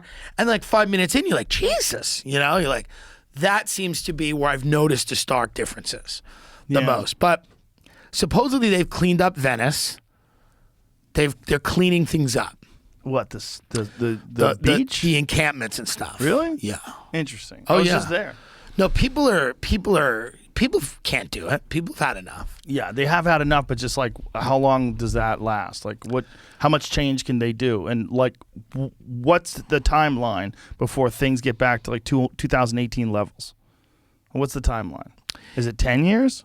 That's a great question. Because that's probably a realistic assessment if you really thought about how much time it takes to bring a city back to where it was before the pandemic. You also look at, like, if New York and LA go down, it's kind of like the country's it's in real trouble. New York's never going to go down. New York, LA has more of a chance of going down because so many people there are transient in the first place. That's right. It's a different kind of environment in LA. There's very few people that are proud to be from LA. Not very few, but like a less percentage. Right. There's a lot of people who are proud to be from New York, and they don't want to let anybody take New York away from them. And they have a lot of hope in Eric Abrams. Yes. Eric Adams? Abrams, something. Which one? Eric Adams, I believe. Eric Adams, who is the former police officer who's now the mayor. And a lot of people have hope for him because he's a Democrat, but he's also tough on crime. And so they think that when he takes over... If New York goes down, you're looking at the country going down. New York is the crown jewel of America in terms of cities, right? Right, but with one of the worst fucking mayors that it's ever existed. Maybe worst politician in like history. He's horrible. He's got a fake name. Yeah, he's very, somehow very bad. or another. He doesn't care. What was his name again? Wilhelm? Warren Wilhelm. Warren Wilhelm became Bill de Blasio. He's a joke. It's very bad. He's a strange guy, man. Yeah, he's a freak. And there's $850 million missing. Do you know about that? No.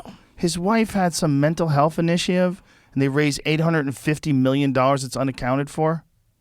I didn't hear that. Oh, yeah. You need to see this. I bet. Google this. Yeah. Because it's one of those things that people in New York keep bringing up. My friend John Joseph keeps bringing this up. Yeah. Like that this guy and his wife or somehow or another have misappropriated or lost count of or lost track of a enormous sum of money that was supposed to go to like mental health. Right. Well, as they would say. What happens with that? I mean, how does someone not go to jail? Here it is. Where has $850 million gone? Bill de Blasio's wife can't account for a staggering amount of taxpayer money that the New York mayor gave her for a mental health project. She was assigned an $850 million budget for a Thrive New York City program, but records show Scheme has failed to keep track of what it spent the money on. A small amount of data that was collected shows it fell far short of targets. Despite that, organizers have expanded the budget to $1 billion over 5 years. That is what happens when terrible politicians control enormous sums of wealth with impunity in one of the greatest cities the world's ever known. Yeah, it's crazy. See that? Nearly $100 billion stolen from COVID-19 relief programs, Secret Service says. That's even a minimum. A minimum of nearly $100 billion has been stolen from government COVID-19 relief programs set up to help businesses and people who lost their jobs due to the pandemic, according to the U.S. Secret Service. Isn't the Secret Service supposed to be protecting the president? Why are they looking for the money that they gave for COVID-19? There's like some financial arm, too. Yeah. Okay, Small Business Administration's Roy Dotson, agency's National Pandemic Fraud Recovery Coordinator, in an interview. The Secret Service didn't include COVID-19 fraud cases prosecuted by the Justice Department, where roughly 3% of the $3.4 trillion in COVID-19 relief dispersed by the government, the amount stolen from the pandemic benefits shows the sheer size of the pot is enticing to the criminals, Dotson said. It's just the end. It's the grift at the end. It's the grift at the end. It's just people are just like everybody right now is just trying to steal the last amount of money they can. There's nobody really has any faith in anything. They're just like, what can we grab? Is this the end of the empire? It's the middle of the end. It's like not even the beginning of the end. Well, it is the winter of death. Yeah. Have you seen that? Yeah. The Biden for the unvaccinated. The winter of the death. winter of death, and you're going to overwhelm the negative. hospital. It was a negative. It doesn't seem like leadership. Well, what's weird is that they've also said this is kind of a mild variant. Yeah. It's not going to... Well, they're ramping it up in the light of the most mild variant ever. Literally, one person has died in the United States, and now they've taken that back, and they're not saying he died from COVID. The guy had a series of serious health problems, and he also tested positive for COVID, the Omicron variant, when he died. But the Omicron variant, according to most people's assessment, is basically a cold. It's mild, yeah. You don't lose the sense of smell. You're not getting the fevers. You're just getting cold coughs and headaches and body aches. We're all at the point now with this where we've all hit the wall. You know, like I think people are just kind of tired, and it's become confusing to people on a level that is far and away, like, you know, when this started, people were like, well, we've got this thing, we're going to do what we have to do. Hopefully there'll be a treatment, a vaccine, whatever it would be. Now there's 20 vaccines, half of them work, there's 10 treatments. Some of them are good, some of them aren't. If you bring them up, people will accuse you of, you know, being colluding with whatever. Like, you know, the masks work and they don't work, and then it's like people are just tired. Everybody's tired. If this was a shitty movie, I'd be really tempted to fast forward to about 5 minutes before the end. Yeah, where you see the Chinese soldiers in hazmat suits with gray skies carrying machine guns moving across Chicago. I'm hoping nuclear for waste. By the way, the idea that they wouldn't run the country better is crazy. I think maybe that's our only hope. South Africa's huge Omicron wave appears to be subsiding just as quickly as it grew. Yeah, it burns through people. And that's the idea about these these viruses, rather, that as they, most viruses, it's not a universal truth, but most viruses, as they mutate, they become less virulent and more contagious. Right. And this is the best example of that. This is like extremely contagious and not virulent at all. I just hope that when the pandemic ends, we can still hear from Fauci. I want to still hear from him. He's never going to go away now. Check him. He's I said that on my and show, the real pandemic is vanity, you know? And that's, you know, he should have resigned. Somebody else should be doing the job. Yeah. I mean, it's silly. He's not good at it. Yeah, no, and but his attitude as well, this is my whole, you know, my whole life. He's science. He says, I am science. Criticize, yeah. If you criticize it's a bad Anthony PR. Fauci. This has been a mess from the jump. And I think people are just tired of it. And we need to move on from this to what will eventually be the total economic collapse coming in 6 months. What are we looking at in 6 years? If I could put you in a Rip Van Winkle capsule and pop you out in 6 years, what are we seeing? An economic crash. Another one. A crash.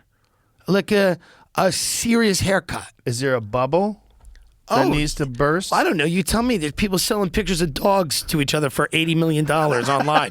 You tell me if there's a bubble. Look, I got an NFT right there. Yeah, I like that one. That's pretty.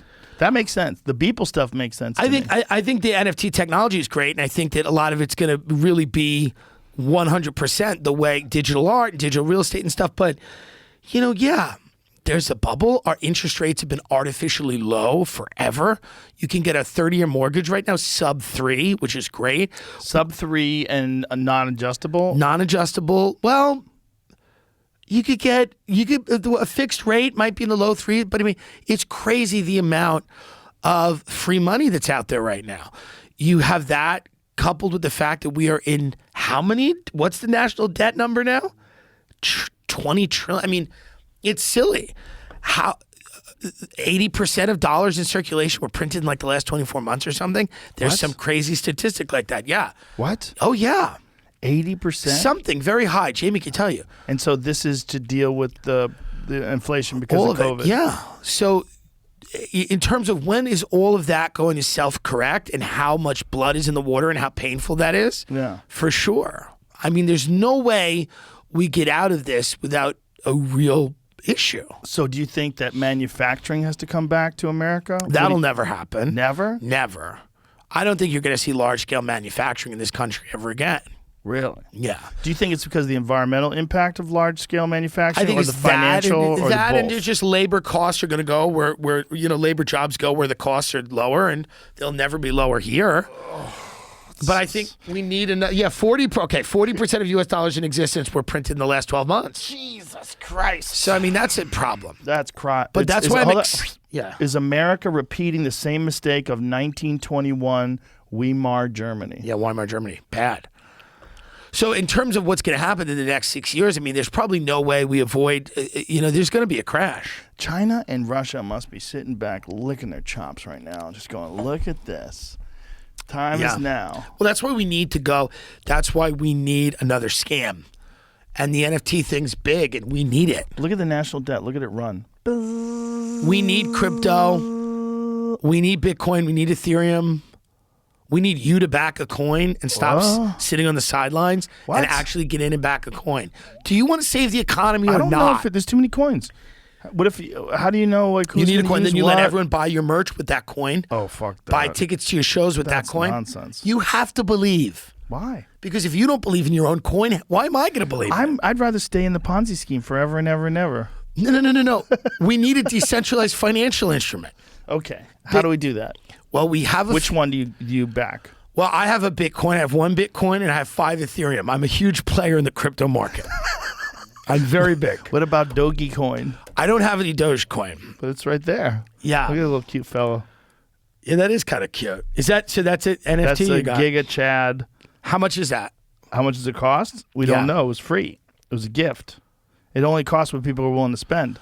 But I'm just saying, you got to get involved right now because creators, I'm telling you, this is the next move. You're going to be able to sell your jokes, one joke, for however much money. I'm trying to squirrel away an enormous sum of money I and understand never work that. again. I understand. First of all, I believe you could have retired at like 27 and never worked again. Truly. So this idea that you have to keep, but no, you got to get into crypto. I have there's a lot of people that I have to pay. Artist Pack just sold 266,445 shares of an NFT for $91.8 million on Nifty Gateway, making him arguably pricier than Jeff Koons. That's right. What? Nifty Gateway, the Winklevoss twins. 30,000 buyers bought portions of the work, which could, in theory, be merged into a single NFT. Like, what does that even fucking mean? But it means by ignoring this, you're leaving a lot of money on the table. Is that his NFT? It looks like 3 moons. That's probably a picture of one. I don't.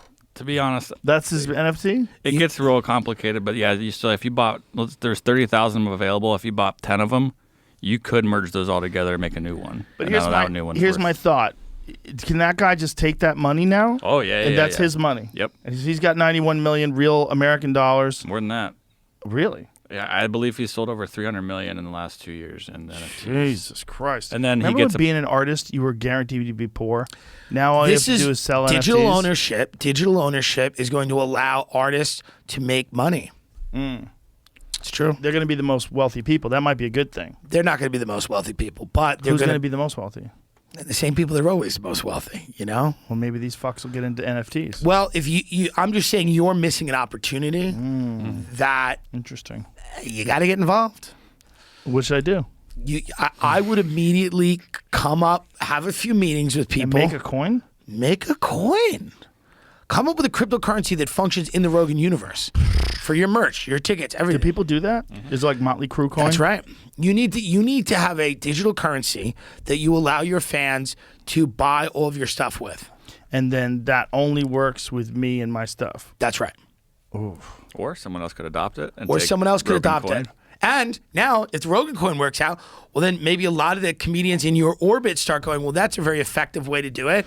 And they all use your cryptocurrency. And then you have a feudal cryptocurrency empire, and you own all this digital real estate. And then you start selling NFTs of things in the studio, and you amass all of this money.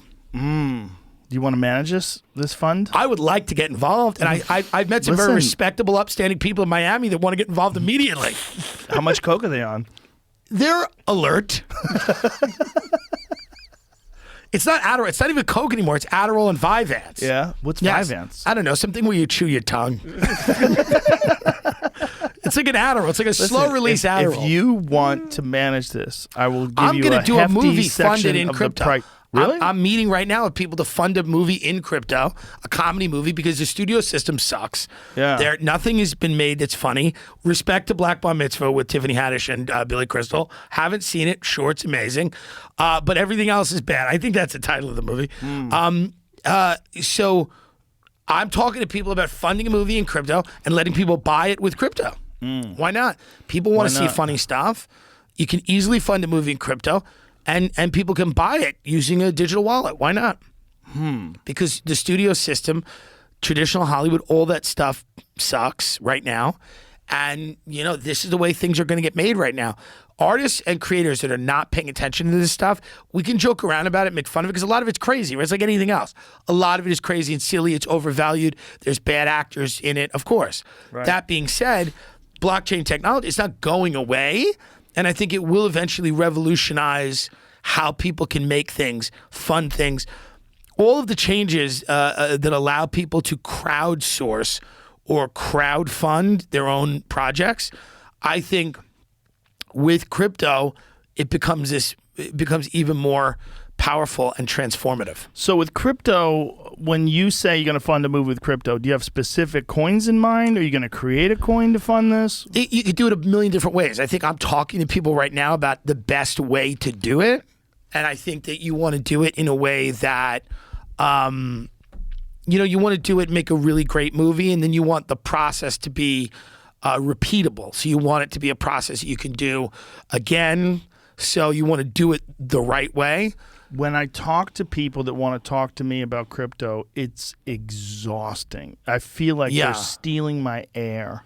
I understand and I can't that. breathe. I just want to get away from them really quickly. I understand that, but here's the reality of the situation. It's because you haven't talked about it enough. It's like working out. Really? When you work out once, it hurts. You work out every day, you feel great. So I should talk about crypto every day? Every day. So we should have a crypto corner here on the JRE? The fact that you don't have a crypto podcast is insane. Yeah.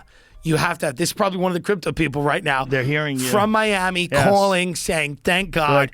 Nobody. We got a plan. Joe, this is the future. There's no other way around it. Interesting. Yeah. Because the incompetence of the Federal Reserve and the government and the way they're handling all of that, money, and the fact that yes. they have access and control. A decentralized financial instrument like Bitcoin was inevitable, and Ethereum has even less problems than Bitcoin does. Like it's also why is that? I forget exactly why. I think that Ethereum's, and Jamie can pull this up, but the thing about and I don't understand too much about, but there seems to be less problems with the actual blockchain technology with Ethereum than Bitcoin. I don't exactly know why. But people love Ethereum. So when we open up the comedy club, Like the NFT things, a lot of it's on their blockchain. And those NFT things are huge right now. A lot of it's on Ethereum. Now, I don't know why. I'm not pretending to be an expert in this, but I will just say that without knowing much about it, I am convinced it's the future. And if people doubt it, they and their family should go on a list. I'm just saying. it's probably everyone's going to be on a list by the end of 10 years. Jamie, can you find out why Ethereum doesn't have the problems with Bitcoin? I mean, does anyone work here anymore? Yeah, that's a big, like, which problem, I guess. It has to do with just storing Google the blockchain. Why Ethereum is superior to Bitcoin. Just Google that. Let's because see, there's a lot of people that feel see like if that, something Jamie. clear comes up quickly. I'm just saying it's interesting stuff, right? This is exhausting. And it allows people to have freedom. Here's the quick answer. Which is good. Freedom is good. Bitcoin allows only public, permissionless, or censor-proof transactions to take place. Ethereum allows both permissioned and permissionless transactions. The average block time for Ethereum is significantly less than Bitcoin's 12 seconds versus 10 minutes. It's faster. What's good about a drive-through? You go through it faster. Right. Yeah, it's like Chick-fil-A. Ethereum's like Chick-fil-A. It's like, oh, the line looks long, but it moves. I read that, and I still don't know what I read. Well, Joe, it's not about knowing. It's about kind of believing and just getting into it.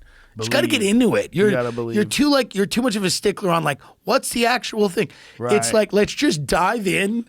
This is when we had mortgages. We didn't know how these things were going to work, but people were very excited about having a pool. So it's paralysis by analysis on my part, right? Is that what's going on? I think you're a big brain concept guy, and what you need to do is just kind of stop losing yourself in the deets, sit back and go, everyone's having a lot of fun, and people are smiling. If I lost all of my money in Bitcoin, that would be a real issue. But you never would. You never would. But listen, it's an inevitability. And if people ask you too many specific questions, just say it's an inevitability over and over again. What is Bitcoin worth now? Today? Yeah. Just under 50,000. What's the highest it's ever been? 67,000 or so. And don't they predict it to one day go to $1 million? 500,000 a coin. Yeah, there's predictions that by the end of this year, which would be a week from now, it's going to be over 100,000, which... Well, that's maybe not true, but it's going to be 500,000. 500,000 a coin. That's what they said at Art Basel. I believe it. Yeah, by next summer it could be 250K. There's a lot of predictions. What's Art Basel? It's a place where people in Miami go to do drugs and talk about the future of art and the digital landscape. It's the metaverse, except it's real. But it's art, right? It's art show. Yeah, it's always been like a famous art show. It's pretty cool. But now, because obviously a lot of art is digital and crypto is moving, the NFTs are on the Ethereum blockchain, like it's become a huge crypto event too. I don't want to name any names, but I've gotten emails from the shadiest people I know wanting me to get involved in crypto. But they're nice people. Like I've met them at Art Basel. They're lovely people. But the ones that I know that want to talk to me about crypto and NFTs, they're the fucking shadiest people I know. Yes, but we need those people because they're going to get us out of this predicament we're in. You think? Yeah, we need a scam. The country is run on a succession of scams. But how is this going to protect us from China? Ooh, well, I don't know. Isn't that the real issue? Well, it's going to. They're buying up everything. It'll pump up the economy. Do you own any digital real estate? What? Do you own any digital real estate? I'm going to ask you again. What? I mean, I know you have like a house and everything. Real estate. What does that mean? You don't. It's real estate in the metaverse. Like you own it. It's real estate. I don't understand. You're such a boomer. You need to own digital real estate, Joe. Oh my God! Snoop Dogg paid $450,000 to be Snoop Dogg's metaverse. Oh, someone paid $450,000 to be Snoop Dogg's metaverse neighbor. Wow, he's now a resident of the Sandbox metaverse. In 20 years. You're not going to be able to go outside because of the climate. So you're going to spend most of your time in a pod and you're going to live online. Your NFTs are going to be your precious art and you're going to live in the metaverse in digital real estate. So is Snoop making all that money? Like if it's $458,000 to be his neighbor, is that his money now? No, it's just like when a celebrity moves into a building, people want to live in it. Okay, good question now. So who gets that money? Where's that money? the person who owned the land. That's nonsense. What do you mean? It's nonsense. How is it nonsense? They don't get all of it though. But there's what no do you mean land. there's no land? There's Where's the land? digital land. This little video is what it is. This is Look the at this. sandbox. This is Snoop's land in the sandbox. But go back to that. What is this? This is the sandbox. Hold on. So I'll pause it real quick. No. Keep it going. I want to see how this plays out. Wave 1, launching December 2nd. Starting time. Never forget to pass it. Quickest. He gets it. All right, so there you go. Before it goes too far. So each of those little blocks are for sale. What? And essentially, see, it says like on sale. Like that's a bigger block. That's like 9 blocks together. You It's could like an start acre. on the metaverse. You could start a Rogan land where nobody has to take a vaccine. But this isn't even Think real about life. that. I'm so This confused. is real life. It's what real life's becoming. What's happening in that, Joe? Just like for something you might understand, which it sort of showed right there, that very beginning part. What can happen in the sandbox is like Roblox. So you can develop a game in your space, and people can come play it, and then they can give you money to play it, or hang out, or watch the concert you're hosting. What if you could start your own country, essentially, in the metaverse. You buy up all this digital real estate, and then what if Gavin Newsom ran for governor of it, won, and destroyed it? He'd be fucking you twice, in the real world and in the metaverse. No, but you got to get involved in this, man. I'm telling you. This is the future. Like, yeah, Atari is invested in here. This is Snoop's little plot down here, but all these green areas are owned by other people. Plot. Do you have a plot? This is where? What is this? This would be the sandbox metaverse. So there's metaverses? There'll be Facebook yeah. metaverse? Oh, dude, for sure there's a ton of metaverses. You can't afford to be in certain metaverses. Certain metaverses you can. Which one could I not afford to be in? Not you specifically, but I'm talking about regular people like myself. I don't know that I can afford this metaverse. But I'm going to start in another metaverse and work hard. If you got... Listen, the country's over. Have a little fun. In 20 years, there's people on the streets with guns dragging you out of your house and killing you.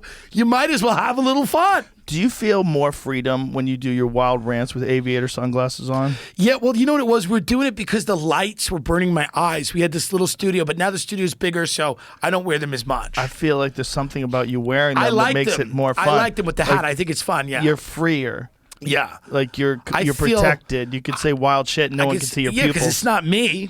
I have shades on. We're cutting this digital real estate clip, and I'm going to put it out online. Don't start any problems. So these metaverses, there'll be many, many metaverses. Oh, for sure. So we could start a JRE metaverse. Absolutely. And what would we do with it? We get the Weinsteins and Rhonda Patrick, Naval Ravikant. And what do they do in there? The same thing they do here, talk shit. Interesting. Just babble. Interesting. There will be a way to broadcast content a la, like YouTube, but it wouldn't be YouTube. It can be YouTube maybe right now if that's how someone programmed it. But like broadcast content. This is like creating new websites, but you have to have a server, right? So you have to pay for the server. You would, but it wouldn't be going to, wide open for everybody because it's only people that are accessing it, and then they're paying to access your thing, so it's paying for itself. Jesus Christ. I feel like I better get in on this before it gets I'm telling you, I know that it seems crazy, but young kids, they're digitally native. They grow up online. Digitally native. That's a funny expression. Jake Paul explained this entire thing to me, and this is why I know it. Did he? Yes. He's like brilliant about this. Really? Yes. So I'm telling you. He understands this better than anyone. Really? I'm telling you he does. I believe you. Young kids are digitally native. Everything is online. All of their prized possessions they'll own will eventually be online.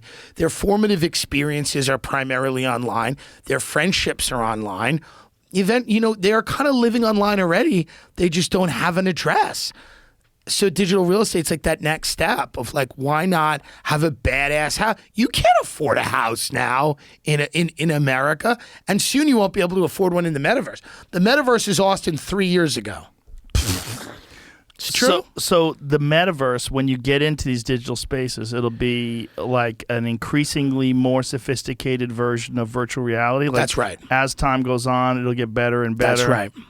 That's right. Wow. So an NFT would be maybe something you have as like people like, whoa, look at that. But you have to bank on the right metaverse. Because if you bank on the blockbuster of metaverses, then you have all this stock in some bullshit ass metaverse, and it goes away. You gotta make. That's for investors. That's not the average user will be like, you can get in free Facebook. We'll call it like, it'd be like Pong, but there will be the Quake version that you would want to get into for $10-15 a month. The Sandbox metaverse, is that the same company as Sandbox, the digital, the virtual reality company that I go to? No. Will there be a why little? do they steal their name? The Sandbox and Sandbox VR. Those are like. Will there be a little St. James metaverse, like a little pedophile island metaverse?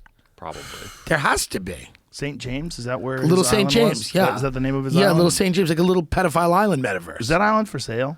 Oh, for sure. You think so? I think, yeah. I think that'd be a real problem to buy it, right?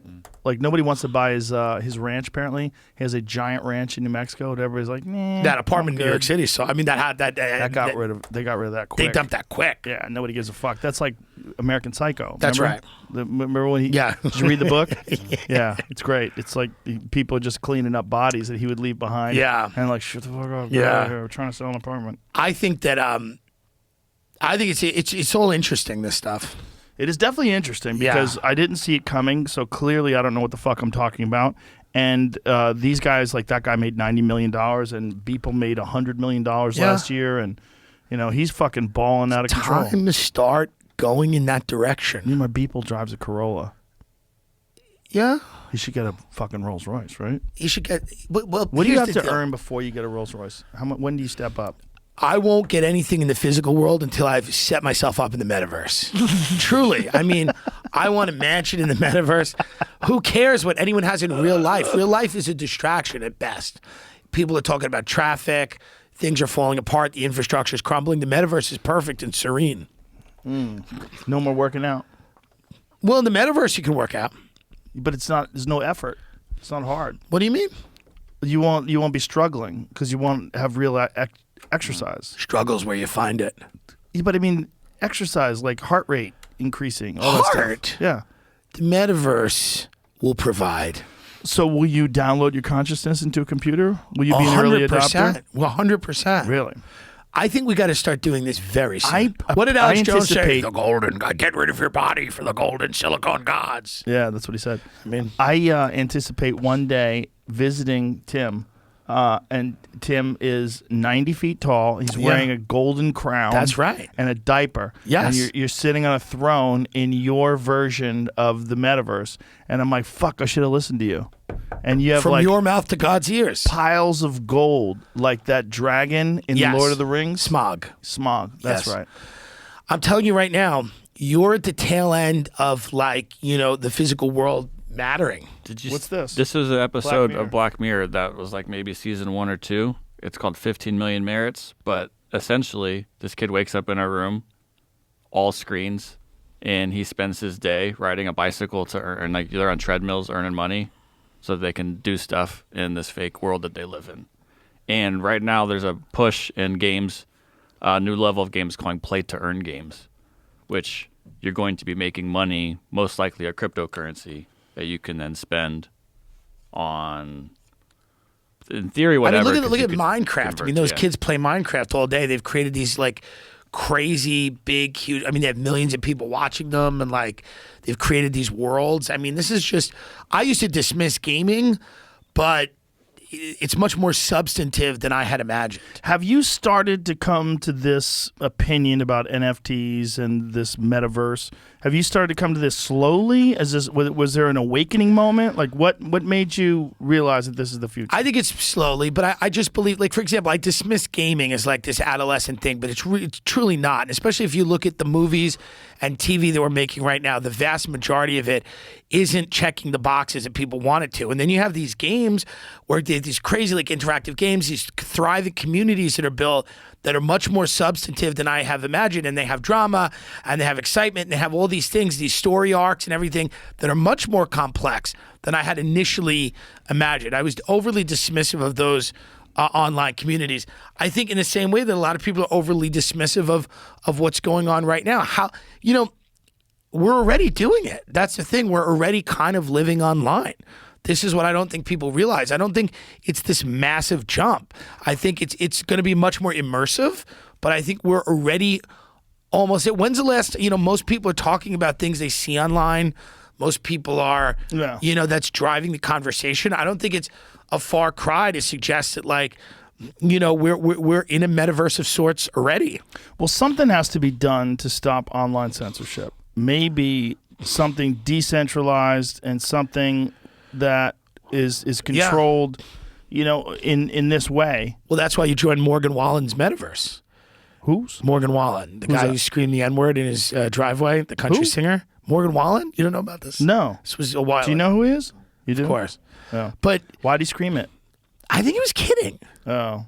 But that's what you're going to... All of this stuff eventually, hopefully, increases the amount of freedom people have, that everything isn't centralized, mainframe, like a controlled, top-down paramilitary thing. Hopefully. But That's the hope. If not, LOL. If not, then it's going to be controlled by the Bitcoin people. But something's got to be done to stop what's happening now, the trend of online censorship that's controlled by these massive tech companies. And if something could disrupt that, if that could be done through blockchain, if that could be done through the metaverse, now you're getting then I'm in. Well, listen, I should be the first person that thinks outside the box, because if it wasn't for outside the box, I wouldn't have the #1 podcast in the world, right? I'm stunned. Like that happened out of nowhere. I'm stunned that mine is bigger technically if you look at the numbers. But I don't want to interrupt. I don't want to interrupt you.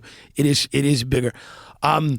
What if you look at the numbers? Bigger. How about that? If you look at the numbers, I find it more enjoyable. I'm than mine. surprised at that you're not all over this stuff already, because you've always been the guy that's ahead of things by like leaps and bounds. It's because there's too many shady people that are offering it up to me. Well, in the beginning of everything, there's a lot of shady people, but that, things shake out, and those people, in the beginning of any Wild West environment where you don't have a ton of regulation and things aren't well established, is going to attract a certain type of person. Right. Brilliant, some of them visionaries, some of them great, some of them criminals, some of them, and eventually the cream rises to the top. But I like doing so many things in the real world. I don't think I'm. You're like way too into. You're way early. too into the real world. You're into like lakes and rivers. That shit sucks. No one cares. It's gay. The reality is, the metaverse is better. People don't care about hunting deer in a volcano or whatever you do. They're all 900 pounds and they're hooked up to tubes to just live. Let them enjoy the metaverse. You'll always get to take your dumb trips with your friends, and you guys can run around. No, I'm gonna stay. I'm gonna put all my money in wood chips. We're always gonna need pellets to fuel the Traegers. Yeah. I mean, perhaps. Yeah. It's just interesting stuff, man. Maybe I just spent a few days too long in Miami. You might have. That's also possible. That's possible. You might need to just decompress it. Every Terry day, Black's. we talked about this from breakfast through 3 a.m. Yeah? And I'm sober. Really? Yeah, I'm sober. This is at Art Basel? I know you are. Yeah. But this is at Art Basel? Yeah, this is what people are talking about. Should I go there next year? It's really cool. You did enjoy it? I loved it. Yeah. It was a really fun. It's fun. Was it hard for you to move around? Did people swarm you? No, they didn't swarm me, but like you get swarmed now. The Gary I've seen Vee it. party, Stop they let me in. Why'd they let you in the Gary Vee Well, party? because one of the guys goes, "Oh, we love you. You're a legend." And they let me in. Did Gary Vee find out you were there and kick you out? No, I think he has a sense of humor. Do you think so? I think so. But didn't he try to ban some of the things you did? No, that was my conspiracy, thinking that he did. I was walking around that party scared. I had two of my friends with me, and I was looking around. I'm like, where is he? Where's he gonna? I thought he was gonna descend from the ceiling. I was a little scared. Tell you to hustle. But it was very sweet of his people. I'm gonna sit down with him because I'm curious about funding a movie in crypto. So I want to sit down with him. You're gonna sit down with Gary Vee? He's supposedly open to it. Is he the guy to fund a movie in crypto with? No, but he knows a lot about this world, about NFTs and stuff. And I've made fun of some of the advice he's given because it's a little wacky. But like what? Well, he's just said crazy things like kindness is delicious, and things like that, which. Again, as a comedian, you'd have to make fun of some of the advice he's given, which is very vague. Well, he puts out a lot of content. And some of it's good, great, but some of it's vague. I've made fun of the things that are vague. When he goes, you could talk about it or you could be about it, but I'd do both. And you go, what? So things like that, I just don't. I mean, there's probably a method to the madness there. But he's a good father and a good guy, and he's made money for his family. Person. He's not a bad guy. Not a bad person. He's not a bad. No. I gotta go back into this. You see how I'm kind of trying to. I gotta angle back into this. I see. I gotta angle back in. Right. Yeah. You see, it's like There we you go. can have initial impressions about someone. And Well, then no, some of what he said is, change. as a comedian, your job is to make fun of crazy stuff. Mm-hmm. And when somebody does something that's crazy, you got to make fun of it.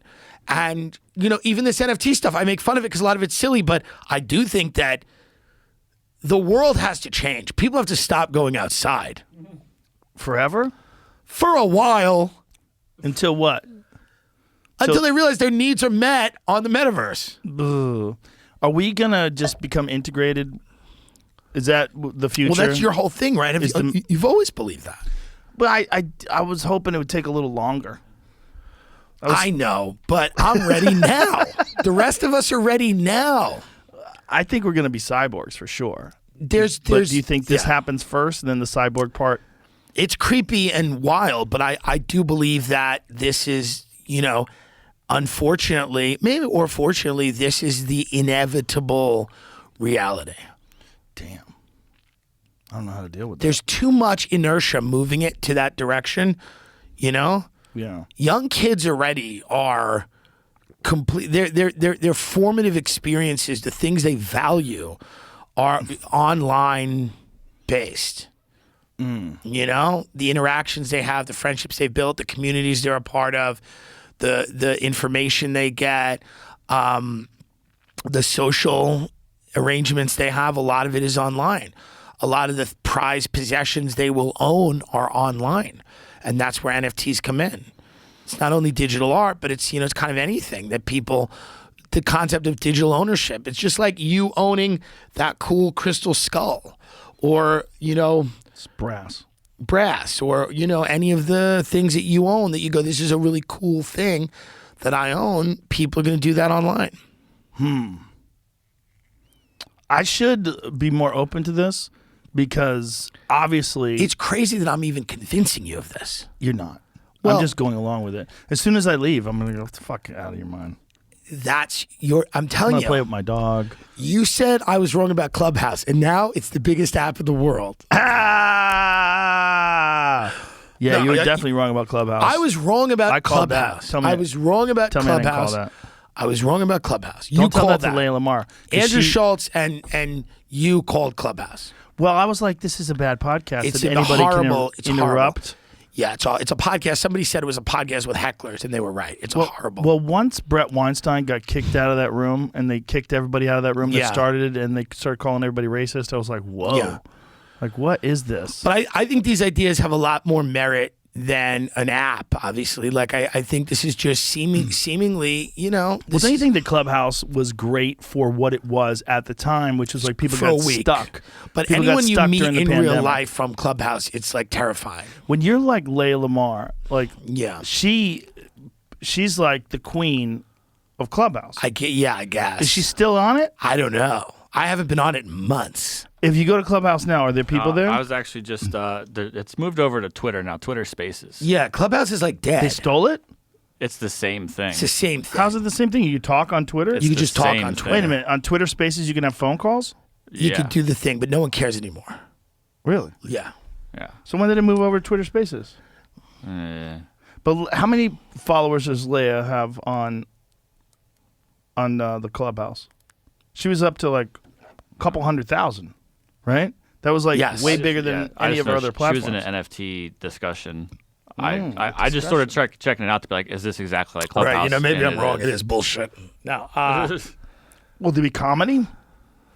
Will there be comedy in the metaverse? Yes, there'll be everything. Everything that's here, you'd have there. All the entertainment, and you can... Bands? Yeah, why not? I don't know. Something about watching really old rock stars dance on the stage for their last time. I saw the Stones live in person. Yeah. It wouldn't be the same if I saw them in the metaverse. To you, because you grew up without it. The people that are growing up with only the metaverse will only know the metaverse. Jesus, dude. It's heavy shit, but it's true. I didn't expect this from you. Well, I'm a, raconteur. A raconteur. I'm trying to get a large sum of money from people so we can start a crypto island off the coast of Miami. Off the coast of Miami, there's islands? Yeah, we're going to buy an island. It's not going to be a pedophile run. It's going to be run with crypto, which is even worse. What if the Chinese invade your island? They're not going to. They might. They're not going to invade. What if they don't trust you? They're going to trust me. Really? It's going to be their island too, because it's not going to be real. It's just going to be a location in the metaverse. You keep thinking about invasions. I'm more worried about, digital attacks. From aliens? From anybody. And I mean, it's a good point. Like, can you attack a metaverse?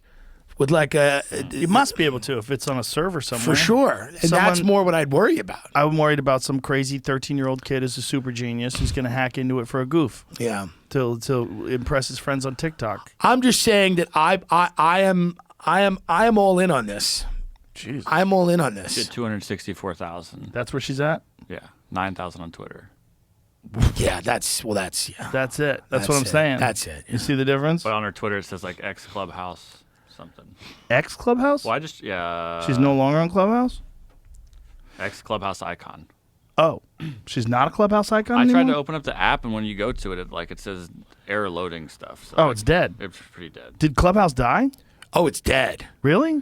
I don't know if it's officially dead, but it's dead. Duvall and I were on the phone. He was trying to convince me that he couldn't invest. He goes, I would like a bigger position in it. I want to spend more money on it. And I'm listening to him. I'm like, I thought he was smart. Right. Like, his advice is so good about so many. He's like one of my favorite advice guys ever because it's so clear and succinct. Right. So him telling me about Clubhouse, I'm like, do you have a podcast? Because if you don't have a podcast, you should get one. And then if you had one, I think you'd look at Clubhouse and go, what the fuck is this? No, I was caught up, I think, in a pandemic frenzy, an insane thing where you were like, oh, this is fun and cool, but then it ended. Well, when you and I were on that one time, and then the head guy from Clubhouse jumped on it with us. Yeah. And then I was like, what's to stop people from uploading this? They won't. It was online 5 minutes later on YouTube. Later. I'm like, this is not a... That's also the problem. Yeah. Like, people are uploading it. Yeah, it's a country of rats. Fucking rats. And what are you going to do? It is a country of rats. It's a country of rats. There's a lot of, real benefit in being a rat today. There's a huge benefit in it. That didn't always used to be the case. No. People didn't look like down rats. on. Yeah. But now everybody wants to, everybody wants to shine a light on something. So if they hear that you at a conversation in Clubhouse, they're like, lah, and it gives them value as a human being to be the person that uploaded that. They want to make a little money, There's equity in it. There's equity in being the rat. But listen, is not your favorite thing going to a place, showing up at a sold-out theater, and rocking the house? It's in the top 10. What's number one? No, I love comedy. Comedy's great. It's the best. But doing a great podcast is good too. I'm telling you, I got into the pandemic. I love live comedy, but when I do a really good podcast, I go, that's really funny. And I look at Ben and I go, that's really great. And it's going to be seen by however many people. And there's no cap, whereas a theater, there's a cap. And the amazing thing of live experience is there's a finite amount of people in there and the show's going to be different every time. When you do something great digitally that you can put out and so many people are going to enjoy it, I mean, I like that too. But there's the feeling of being there live. Yes. That I love the most. It's a shot of heroin, but the podcast is a slow release Vyvanse as opposed to a line of Adderall. Do you have physical things? Are you a guy, like if I went over to your house, do you have like a lot of art? No. Do you have nothing? Not a lot of things. Do you have a TV, a nice TV? Do you watch? Yeah, shit like that, but okay, I don't care. You don't care? No, I don't Like care. you don't own any jewelry or anything? No, right? no. No nice watches? No, I bought a Range Rover. I sold it because of the supply chain. I sold it immediately. The Range Rover you got rid of? I got rid of it because I got what are you within. driving? Right now I don't have a car. I rented a Suburban. You don't have a car. Wow. I rented you a are Suburban. all in on this. I rented a Suburban. Really? But, yeah, well, my whole thing, I was on the road for 3 months. I said, because of the supply chain right now, I can get rid of the Range Rover for almost what I paid. Really? Just get rid of it. You don't need it. They break. Yeah, they break. It's Did whatever. yours break? The seat broke, like one of the massage things It's in it. usually electric stuff. Yeah, it's always a Electronic shit. problem. And I was just like, I don't need a car that's that much money. It's fine. Wow. Just get rid of it. Interesting. I'd rather have the money to buy property in the digital world. Oh, if anybody wants to buy one, I think Ron White's is for sale too. I think he's selling one. He goes, well, I got 2 of them.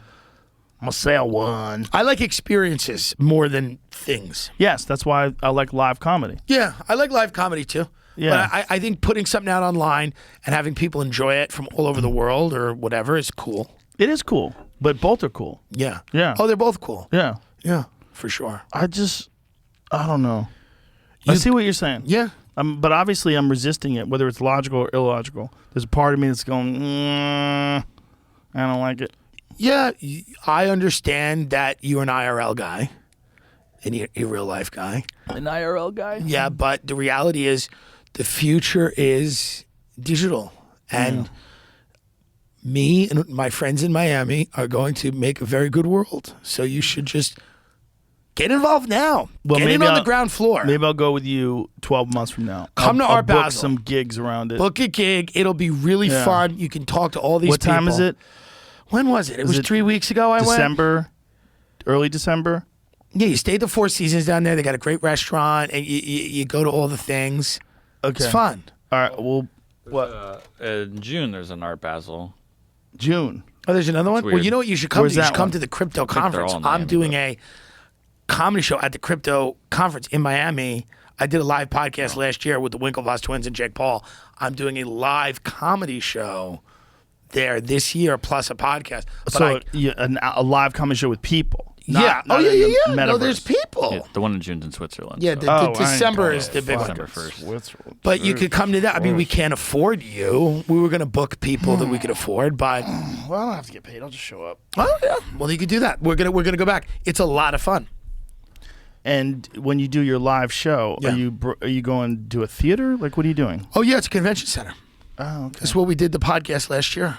So you did the podcast there last We year did a live in front of a podcast. live audience? Yeah, we had What is Jake- that? Have you done that before? No, this is the first time I did it. I think it was the second or third time I did it. I've done it 3 times. Because generally you don't have guests on your podcast. For sure. But occasionally you do. You feel a lot of pressure to be funny with the live crowd. Right. So I think it makes it really fun in the moment, but to listen back to it, you actually would rather it not be live. Especially if it's a conversation. Live podcasts to listen to suck, but to be at them, they're very fun. Yeah, it's a different feel when you're listening to them. That's It's right. Like, yeah. So you have we had Jake Paul come in who talked about fighting, boxing, NFTs. He's been saying that he's suffering from slurring words and loss of memory already. Yeah, that's not good. I mean, you know more about that than me, Yeah. man. That's it not doesn't great. take long. It doesn't take long. You get a if few shots. Spar a and- lot. Yeah. He's fucking good though. He's really good. Like people want to pretend he's Yeah. not because he's a YouTube guy. The way he knocked out Tyron Woodley, Yeah. that is fucking skillful. No, he knows what he's And doing. He's got real fucking power. And he works hard. Meanwhile, all the fucking casuals are thinking it's fake. Yeah, Have you people were seen saying that? it was. There was a TikTok saying that it was staged, but it's. Yeah, they were saying there's a tell because he moves his hand and he's like saying, "Here comes the big right hand. I'm gonna hit you." Yeah, it's silly. I think that. But yeah, it was fun. We had him and then the Winklevoss twins, who are those crypto billionaires. Yeah. The Facebook guys, and they were cool, and so we'll be back this year. Interesting. Yeah. So you have become an integral part of that community. Well, I'm not integral in the community at all. Well, I did that little wallet trailer as a joke. That film. What is that? It was. I did a trailer of a fake crypto movie of one of these, movies that. Oh, I need to see this. Was going to be made. You've never seen it? No. It has like 3 million views. We retweeted by everyone. Now it'll be 3,000,001. Retweeted by everyone in the community. Yeah, in the crypto community. Here we go. It was this was the type of movie that Hollywood was going to make about Bitcoin. The following preview has been approved for appropriate audiences by Motion Picture Association. I think we mentioned it. Tommy, I called you to talk about Dad and money. Dad owns 100 Bitcoins, and he's got them in a wallet on the internet. The wallet's the internet. What the fuck are you talking about? If we get the password, there's millions of dollars in there. Elon Musk started a new type of money. Who is Elon Musk? He was an astronaut, Tommy. Listen, Ma, Dad was into something here. Is that a real quote? Big. Your father was a fucking clown. We just gotta get that password. Why don't you try fucking Susan? That was his girlfriend's name. That's not a bad idea. So I thought it was Tracy. Come on. We never had nothing growing up, but now we can have something. Christ! Fuck you fucking loser! What's the password? What's the fucking password? Tommy, the central banks are fucking us. They're all this, Timmy! This is our only fucking chance! It would change our fucking lives, Tommy. I have $17, Timmy. That's not good. Yeah, big fucking surprise there. Your father was a real class that's your act. quote. We're gonna be okay, Tommy. That's your quote. I didn't know I quoted it. We're trying to get the password. So we did it. So that got a lot of attention in that. The wallet. Well, how about that guy that's been going through a dump for 8 years because there's a $500 million in Bitcoin in that dump? It's such a funny idea, right? The idea that somebody could, do something, one good thing in their life financially, and then throw it away, and not. And now for 8 years he's been combing this dump. What if driven it's not him even in insane. the dump? Oh, yeah. Who knows? But How does he even know it's in the dump? It's probably this thing that like this has happened to a few people. A guy I know died, and his wife was looking into it. Like, so if he's going through that dump, like, how the fuck is he gonna find it? That I don't know. I think he's just looking for But it's a giant landfill. Yeah, I don't know what he's looking for. Is he looking needle for in a haystack? Yeah, a literal needle in a haystack. If it's the kind of money that you would, right, you'd spend the time doing it. Well, not only that, there's got to be a lot of decomposition, and moisture, and there's the sheer biomass of all that garbage. Oh, for sure. Like, who knows what the fuck happened to that hard drive by the time he gets to it? Oh yeah, but again, if it's $500 million, you're gonna fucking look. For 8 years, he's been looking. You're gonna look. Jesus. Why not? Well, that's the thing. That's a very funny, interesting thing. And I'm sure that stuff will change where it'll maybe be easy to get in them, maybe not.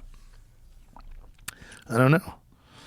I don't know either. I feel like one of those old men where the world has changed, and I'm like, what? Email? The fuck is email? You are kind of a little bit like that. Send me a letter. That's right. Yeah.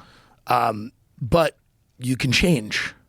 The time is now. You can change, and you can start. Or I just keep doing what I'm doing. Maybe, but you don't think I should? I think it's time to start your own coin. What would I call it?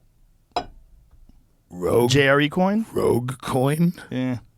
It's a little too on the nose. It's not great. JRE coin. JRE coin. Start a JRE bad. coin. And what do I do? I think you just How many of them are there? You get a bunch, and then What does that mean? Well, you there's a set amount of them. How do I set it? Well, Jamie, can't he just start a coin? No, I want you to tell me because you don't know. No, I've never started a coin. Of course I don't know. I lost 7,500 Bitcoin on a hard drive. At 50K, that's $3 billion. That's $4 billion. What? Somebody lost that? Yeah. Who's that? A different guy? Same guy. I don't fucking No. I thought his was only worth a half. If he started a Depends on coin, when they wrote the article. if he started a coin, $500,000. he'd come up with like what 50,000 coins. Oh my God! This Half is a December, billion Bitcoin lost in the dump. Oh my God! I was just digging through another one. It says a UK man had 700. Yeah, mistakenly put a hard drive with 7,500 Bitcoins in the trash. Oh my God! That's way more, right? I mean, that's 280 million. He needs permission from his local council to search a garbage dump he believes contains the lost hardware. He doesn't have the fucking... That's the price, though, a year ago when it was way less. But he doesn't have the permission. Oh, yeah, well, good luck. So this has happened many times. So part of the Bitcoin thing, there's a finite amount, and we don't know how many of them are So they're gone. lost forever. The ones that are lost forever are lost forever. Correct. And that's what's good about it. It's not fiat currency. It can't keep getting printed every time we want to go to war or do a new program. But if somebody grabs his hard drive, then they'll own his Bitcoin. Like if somebody else combs through that dump, do they have to have the... Yes? Yeah, they gotta have the password and shit. They have to have the password. They have to get in. Then you only get that's the joke of the thing. There's like 5 chances to do it, or 3 chances to do it, right? Or 10, or What whatever if it is. and what if a password or what if a hard drive burns in a fire? Then the money's gone forever. Like money burning in a fire. Depending on what you did, there might be a way to access as long as you still have the password because it's on the chain, not on the hard drive. Depending on exactly what it is, though, I don't want to get too far into it. These questions I don't think are productive or helpful. Right. You gotta have faith. You just got to kind of get in here. I mean, you know what I mean? When you tell someone to start working out, they don't go, what am I? Yeah, but you could hire a trainer and you can get to working out tomorrow. And I have the trainers, You got crypto one? trainers in Miami for you. We fly you right down. This and is me with a headache. I may or may flying not back. have promised people that you are starting a coin.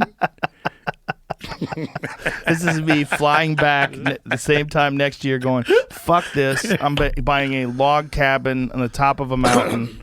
Perhaps. And I'm stockpiling food and bullets. But there's no variance in the metaverse.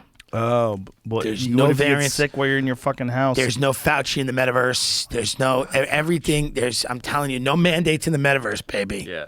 How does the story end for Fauci? He's 80 years old. Like, how much longer is he going to stay alive? A documentary that they've already made about him. How about the books. Book? Yeah, the real I mean, Anthony Fauci's the #1 book in America right now. Well, that's the hit piece, right? But then there'll be another version of that that's a glowing, thing. Well, I think he's one of the reasons why they took the thumbs down off of YouTube.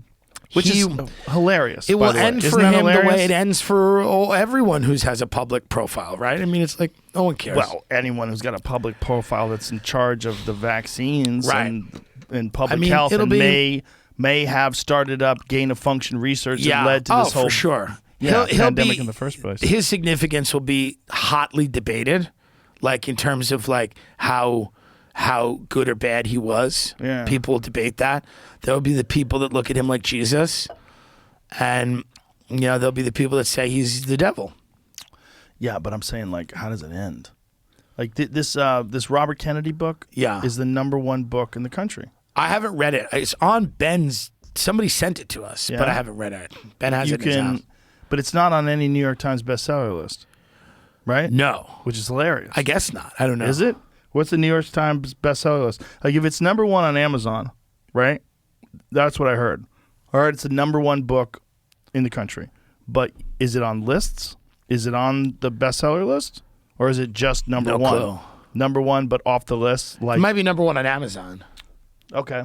Yeah. Amazon charts #1 this week. The Real Anthony Fauci. It's got 3,610 ratings on Amazon with 5 stars. The Real Anthony Fauci, Bill Gates, Big Pharma, and the Global War on Democracy and Public Health, Children's Health Defense, hardcover, November 16th. So if this is the #1 in America, what is the New York Times bestseller list? #1 on Amazon and a New York Times, Wall Street Journal, USA Today, and Publishers Weekly national bestseller. So it's a New York Times bestseller? Go to the New York Times bestsellers list for today. Like, what's the list? Bestsellers list. Okay, let's see what it is. Here it is. #1. Call Us What We Carry. Okay, we got to go to nonfiction. It's not there. It's not there at all. Well, because they're going to say it's fiction. Stanley Tucci. Like, look at this. This is for next January 2nd, 2022, though, also. Oh. Go back to what they're so far But ahead. how could it be January 22nd? when it's not- Pre-sales? I don't know. Okay, so. What week are we in? This one. That's good. But where is it? Are they hiding it? Hardcover nonfiction. Click on that and see, like, what's the full list? Because that's only showing you five. So is there a number when you go down when it There it shows is. up? They're Real 7. Anthony 3 Fauci, weeks number on 7. Interesting. So it is there. It's there. But I wonder why it's not #1 on Amazon. There's something with the New York Times list where or it is #1 they on Amazon. weigh certain sales differently. Oh, you mean they rig it? Yeah. Well, Yeah. but it's weird. It's like somebody's explaining it to me. I forget. Like I think when you do Barnes and Noble and stores like that, the sales count less than they do for independent bookstores. They've done a very good job of making that guy seem like he's out of his fucking mind. Who? Robert Kennedy Jr. Yeah, I don't know much about him. I know that he either. has an issue that I believe he believes he got from a vaccine or something, a disease. Is that what he says? Is that? I don't know. I mean, I know he has an issue. Like, his Okay. voice is fucked. So that's why I thought maybe that's why he was very passionate about vaccines. I don't know. Theo Vaughn had him on his podcast. Oh, interesting. Yeah. I didn't listen to it, though. But, yeah. I mean, I don't think he's against vaccines in general. I think I don't want to be incorrect about this. I think he believes that they cover up some of the side effects when they happen. Not that they happen all the time, but some of the side effects when they do happen, particularly with children. I think he believes they've covered them up. Yeah, undoubtedly. But this was all before the pandemic. Right. Before the pandemic, he was like thought of as an anti-vaxxer back when anti-vaxxer still carried a negative connotation, but it didn't seem like you were destroying society. Right. It was like, oh, he's one like of Jenny those. McCarthy or something. Exactly. Right, yeah. Exactly. And now it's like, you demon. Yeah, because people keep trying to get me to get him on. I'm like, I don't know. You know, I need to watch him talk. You know, have you? I've seen a few things, but not in depth. It's wild though that this book is #1 on Amazon. Yeah. That's where I think most people buy books.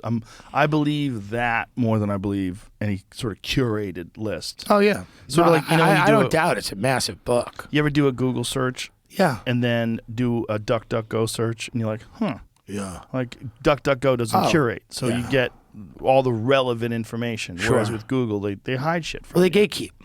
Exactly. That's right. Yeah. Well, that's why you need, like, I think, alternatives to these things, and I think alternatives to these things will be, you know, more online, like, you know, crypto-funded, you know, things that people can manage with a bunch of people as opposed to with a very small, tightly controlled group of people. That's the hope. Okay. I believe you. I'm interested. Now, But all I'm I need from you is I feel like you just sold me a $10 car. million. I feel like it's that scene in Fargo when you're trying Yeah. to sell me the coding underneath the car. I just need $3 million cash, and we're going to make all of our dreams cash. come true. But what do you mean? I thought cash is no good. Listen, we need it first. It's a small startup cost. Oh, it's like It's a small startup cost. you need like a little bit of tinder to A start little the bit fire. of a little bit of the greenbacks, a little bit of the old bloody imperialist money to get lifted off into hyperspace. Are you concerned about the future? No, not at all. No, I don't have children. Oh, if you did, you would. Maybe. I mean, I want people to live in a good world, but I mean, concerned about the future is terribly. I don't think it's productive. Yeah. But I mean, because there's so much I can do. I treat people nicely. I pay people well. I respect people. But like, in terms of like, you know, is anyone concerned about the future who's not trying to overthrow the government? It's a good question. Well, wouldn't you try to overthrow the government if you were concerned about the future? Well, That's you the would, question. but then I don't want to run this shithole. I don't want to run this shithole. So then, I mean, you know. But who do you want to run the shithole? Is there anybody that seems to stand out? At this point, I would rather this place be run by a consortium of criminals that are at least smart enough to be on the new wave of crime than I would these morons in Congress. Well, I think they're all criminals anyway. That's I right. think the laws haven't been adjusted accordingly to Yeah. make what they do illegal. But as far as the future, I mean, it's like I don't think you can spend an inordinate amount of time obsessing about things you can't control, right? It's not wise. We just had a pandemic. There's going to be other shit. There'll be natural disasters. There'll be chaos. There'll be all kinds of things that we can't control. And I think we just have to accept that this experience that we're all having on Earth is, you know, fleeting. Yeah. So, you know, I don't know what this planet's going to look like in a half a billion years, but I don't know. Probably be done. Well, at the Doesn't beginning the of the sun eat it? pandemic, you were like going to go on keto and you were going to like try to clean your act up because Well, I kind of clean my act up a little bit, but what does that do? I mean, that's it. Listen, you can still, as the great Donald J. Trump said, he was quoted as saying, you can worry about anything, and then an earthquake kills 500 people in India. What are you going to do? You can't worry about it. Is that what he said? Yeah, something like that. It's a great quote. And he's right. He's really right, though. You can't obsess too much. You should eat healthy and do things, but you can't obsess over anything. His best quote was "Everything woke turns to shit." That was a good one. That's the best quote. He's not wrong. That's a good one. But, you know, he's also right about that, where it's like you can't obsess too much about the things you can't control. Yeah, but you got to kind of also keep your eye on the criminals. You can't obsess too much on it, but you can't just stand back and let them pass wild, crazy fucking bills and not protest. You got to keep your eye on it. What's happening here? Nothing matters. If you tell yourself it doesn't matter, like you do shows, you do this, you do that, and then you have an earthquake in India where 400,000 people get killed. Trump told Larry King in that interview. Honestly, it doesn't matter. I mean, there's kind of a, you know, he has a point. There are more times Trump said it doesn't matter when it involves things that very much do matter to the American people. Well, this is HuffPost. No, when he didn't care to meet with the president of China to reignite trade negotiations. How do you know he didn't care to meet with him? Maybe it was a strategy, you know? It says in June, as the U.S. trade negotiations with China remain stalled, Trump appeared uninterested in meeting with Chinese President Xi Jinping at the G20 summit in Japan. Trump said it doesn't matter whether Xi attended the G20. If he shows up, good, Trump said on the show. If he doesn't, in the meantime, we're taking in billions of dollars a month. Eventually, they're going to make a deal because they're going to have to, he continued. Look, they're paying hundreds of billions of dollars. Is he right? Yes. See, one of the things that disturbs me is that his wild sort of bombastic behavior disguises the fact that he's correct about some things. Absolutely. Where it's hard for people to see it Sure. because they don't want it to be correct. That's right. Like the way he dealt with China, was that the right way to deal with China? Perhaps. Yeah. I mean, they did respond with a bioweapon that fucked us for 2 years. I will say that perhaps that wasn't, Do you think maybe that's what happened? I mean, it could be. I just think that, what are the odds? Yeah. If you had to look at a percentage, what are the odds that that's what happened? Relatively high. 40? I don't know if it's that high, but 30? I don't know. I think you made a good point. You can't let the criminals just run amok. But the way to do that is to try to amass some type of power base. Yeah. Right? Right. And if people can do that with money, with influence, whatever they do, that's you got to check people. You got to check people at the top. And the only way seemingly to do that is to, develop your own means of exchange, to develop your own means of, getting your message out or being able to connect with like-minded people outside of the, monopolized forms of social media. Yeah. So all those things will evolve, and, how they evolve, they seem somewhat essential, and that's going to be a way to, kind of keep, and then I guess run for something if you really care, right? Ugh. So, but who the fuck Or wants to find do that? someone who's really good. Find someone who's really good for 10 months, and then they become the criminals. You know what I mean? That is what happens. That's exactly what happens. They get them. They get inside, and they compromise you. That's right. And they compromise you, or they don't even compromise you. They just go, you like your job? Well, we'll fund your opponent and destroy you if you don't do exactly what we want. And, you get caught up in that system, and this isn't designed to work. The things that have changed life more have been cell phones and things. They're not political solutions, really. If you look at the technological advancements, those are the things that have really changed people's lives. You can go on the internet. You can make a living. You can. Problem is, people have taken control of these technological solutions for communication, like Twitter or Facebook, and then they've compromised them and made them lean into their ideology. And that's human nature, and that'll probably always happen. That's why you got to keep coming up with new things. You got to keep evolving and keep figuring out new ways to do those things. I think you're right. I'm reluctant to agree, but I think you're right. All this metaverse, NFT, crypto shit, I think you're probably right about that too. I don't know exactly how to approach it. It seems like it's going to require an enormous amount of time that I don't have to even think about it.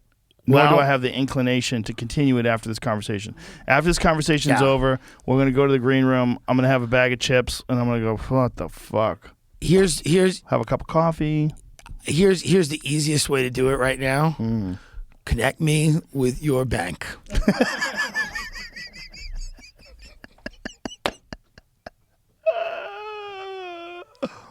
Okay.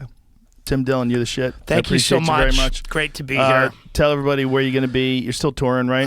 Well, you got fat antibodies. Your antibodies I'm good, are out of but they control. shut us down in Toronto. We'll be back out. We'll be back out in probably in a month. But they shut Toronto cut capacity, which sucks. I should probably say this because I haven't yet. Yeah. My 420 show that's sold out in Vancouver. I don't think that's happening. Yeah. I don't think I can even get into the country. Right. I'm not vaccinated. I'm not going to get vaccinated. I have antibodies. It doesn't make any sense. I don't think I can go, and even if I do go, I don't trust that Vancouver's not going to follow suit along with the way Toronto did it. Yeah. Where they cut capacity to 50%. Yeah, so we're just waiting right now. We're going to put some more dates. We see Tim we've live. We're in a. Oh, you're doing American Comedy Company. Yeah, we're just doing that, shit. and then unfortunately, the UK is going to be fucked too. What made you decide to do American Comedy Company instead of doing a theater down there? Well, we had that date. We had those dates on the books for a while. So we just had those dates on the books for a while. It's a great place, though. It's fun. It's fun. Fun club. It's not the worst place to be for a few days. No, San But- Diego's a great yeah. fucking place to be for a few Yeah. days. It's my favorite place in California I love now. it. Because they're still relatively free. Yeah. Although they have a wacky mayor now. Don't they? Oh, have- yeah. I don't know. I think they got rid of one mayor Dude, and Palm got a wacky Springs mayor. is still the best place. Is it? Well, it's just 1940s. Really? I mean, I've never been. The desert out there is cool, man. It's just chill. Like, people just don't care about anything. But after you yelled at those lesbians about their Airbnb, We are have you a allowed problem. back? Well, that's Joshua Tree. Did you? Oh. Yeah, they don't, Did live you in, ever, they don't live in Palm Springs. They're animals. They live in the disgusting desert. Did you ever, like, make up with those No, folks? I'm off Airbnb for the rest of my life. Ever. But I don't care because Airbnb sucks and everyone's going back to hotels. Everyone's going back to hotels. Why? What happened? Well, because all the services are back. The room service, the gym, the cool things, the restaurants. Right. Nobody wants to do their own dishes anymore. Airbnb shorted. It's over. It's dying. And that's all I have to say about Airbnb. It's going to be done soon. Okay. It's going to be done. It's stupid. The idea of it is stupid. Follow Tim Dillon on Tim all J. Dillon, social thank media you. platforms. Social media. Tim Listen Dillon to his podcast. podcast, one of the best podcasts on earth. Very nice of you It's to bigger say. than mine. It is bigger than Joe's by the numbers. By all metrics. Because here's the thing, yours is not even on YouTube. No. But if yours gets bigger, they'll put it on YouTube. Mine's on YouTube, it's big. I just have clips on YouTube. All right. Good night. Do they censor you on YouTube at all? Oh, I'm sure. Have they ever pulled one of your episodes? I don't think we don't get monetized. Like, they don't allow us, they don't give us money. What happened there? Well, they just give us like they haven't demonetized the channel, but like we could get partial monetization often, and then sometimes no monetization. They punish you for your wrong think. Well, they punish me for the things I say, and What are you saying that's so offensive? I agree with you. I'm with you. I'm on your side, but these people are out of control. You know. Goodbye, everybody. Good luck.